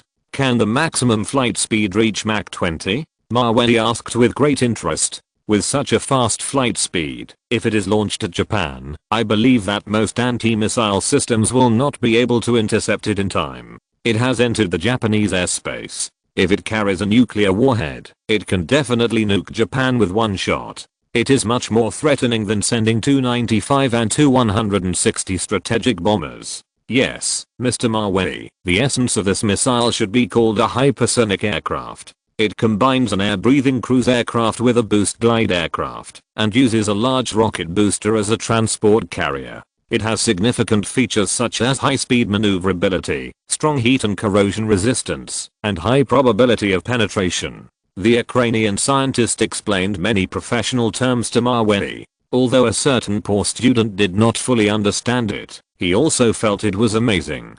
Because this is similar to the Vanguard missile of Russia in the previous life. It belongs to the world's leading medium-range missile technology. Speaking of intermediate-range missiles, the intermediate-range missile contract in this life only stipulates the destruction of ballistic missiles with a range of 1,000 to 5,500 kilometers. In the previous life, due to the Cold War, the intermediate-range missile contract was even stricter. Even short-range missiles with a range of 500 to 1,000 kilometers had to be destroyed and not developed. After listening to the scientist's explanation of the terms, Mawei pretended to understand and nodded. Okay, how much money is needed to develop these two missiles? Mawei may not be good at talking about science, but when it comes to vulgar money, he is very familiar with it. There is no way someone is so vulgar. Hearing Mawei asking about the funding, the Ukrainian scientists looked at each other seriously and then tried to say to Mawei, regarding the funding issue, Mr. Mawei said this. From program research to missile test firing, and then after countless experimental launches and finalization steps. You see, $400 million US. Is your government willing to accept it? The Ukrainian scientist was very nervous when he asked the question. After all, they had gone to their own government to ask for project funds before, and the process was tortuous and bizarre, and in the end, they only allocated a few dollars. It was all because of the lack of money. Now, the development of two missiles requires $400 million US. With such a huge amount of money, they are very afraid that the Russian government will think the price is too high, shelve the project, or ask their own scientists to come and develop missiles with lower costs. That means they have nothing to do. They can't engage in the scientific research they like. However, just when they were so nervous, Mawei, who was standing in front of them, shook his head and then said to everyone lightly, $400 million US is a little less. How about this? I will allocate $600 million US to you for project development. As soon as Mawei's resounding voice fell, the Ukrainian scientists and missile engineers standing around were stunned. $600 million US in funding? Did I hear it right? What kind of operation is this? There is an extra $200 million US? Everyone was really a little surprised. They had only seen the superiors withhold project funds and reduce expenditures. But I have never seen someone like Mawei, who not only thought the project funding was too low, but also gave an extra $200 million US. This is $200 million US, not 20 million, not 2 million, but he didn't even blink an eye and just threw it away. He is really rich and powerful. Mr. Mawei, is what you just said true? After being surprised, the Ukrainian scientists asked Mawei hesitantly. Mawei smiled after hearing this. He is not a fool who is stupid and rich. It is impossible to give more money for no reason. What if someone embezzles it at that time? What I said just now is true. But I want to add that this $600 million US is not only for the development of the two missiles just mentioned. I also want you to develop a self-propelled rocket launcher with a range of 800 kilometers for our army, plus precision guidance technology within a range of 100 kilometers. Mawei said to the scientists lightly. Before he came, he had asked someone to calculate the $600 million US, which is almost enough to develop 4 ballistic missiles. And this money is not from Mawei alone. In the end, he will have to take the bill and ask the Russian government for reimbursement. It is a cooperative project. When the two export missiles and rockets are successfully developed, there will definitely be a lot of international orders. Hearing that Mawei actually wanted to develop export missiles, and the kind that skirted the Missile Proliferation Agreement, the United Nations and the United States could not stop it. The Ukrainian scientists and engineers standing in front of him all rubbed their eyes and listened to his narration carefully. As for short-range missiles, it is 300 kilometers in range, but I require that after the purchase, the customer can add fuel by himself to increase the range to about 750 kilometers. The operation in this regard should be simplified and safe, and it is best to attach a detailed operating manual, in case some countries without relevant technology understand. Mawei fully expressed his ideas. In this era, there is no shortage of technology. What is lacking is the kind of creativity that is in line with the times. For example, these two modified missiles of Mawei, once they are developed, will definitely surprise people to the point of opening their eyes. At least these Ukrainian scientists in front of them were amazed by Mawei's ideas. Mr. Mawei, your thinking direction is really very good. The two modified missiles and rockets mentioned just now should not be very difficult in terms of technology. As long as we improve on the basis of the Thunder missile and the Tornado rocket launcher, we should be able to develop a modified missile that meets your requirements. The Ukrainian scientists said confidently. Through their brief contact with Mawei, they found that the reason why someone can succeed is not because he is lucky or has a lot of money in his pocket. It is because of the subversive ideas in his mind that make people's eyes light up. This talent is very rare. After all, even if scientists are knowledgeable, they are only talents in a certain link. To put it bluntly, they are high-level chess pieces, and those who really influence the chess game are the powerful people admired by thousands of people. Okay, the first batch of project funds will arrive at your institute tomorrow. I hope our Russian government can receive good news as soon as possible. Mawei said with a faint smile. After experiencing so many things, his character has been tempered to be calm. I'm afraid that he himself has never realized this. Thank you, Mr. Mawei. Thank you for your support. Thank you for the opportunity your government has given us. Ukrainian scientists collectively express their gratitude. With the funding, they can continue their research without worrying about being transferred from their jobs. Happy cooperation, Mawei said, shaking hands with everyone present. This ended the secret visit. End of this chapter. Thank you very much for reaching the end. Don't forget to like. Looking for more exclusive content and immediate access? Subscribe to our Patreon. Remember, every like, subscription, or donation encourages us to continue. Thanks to everyone. See you in the next video.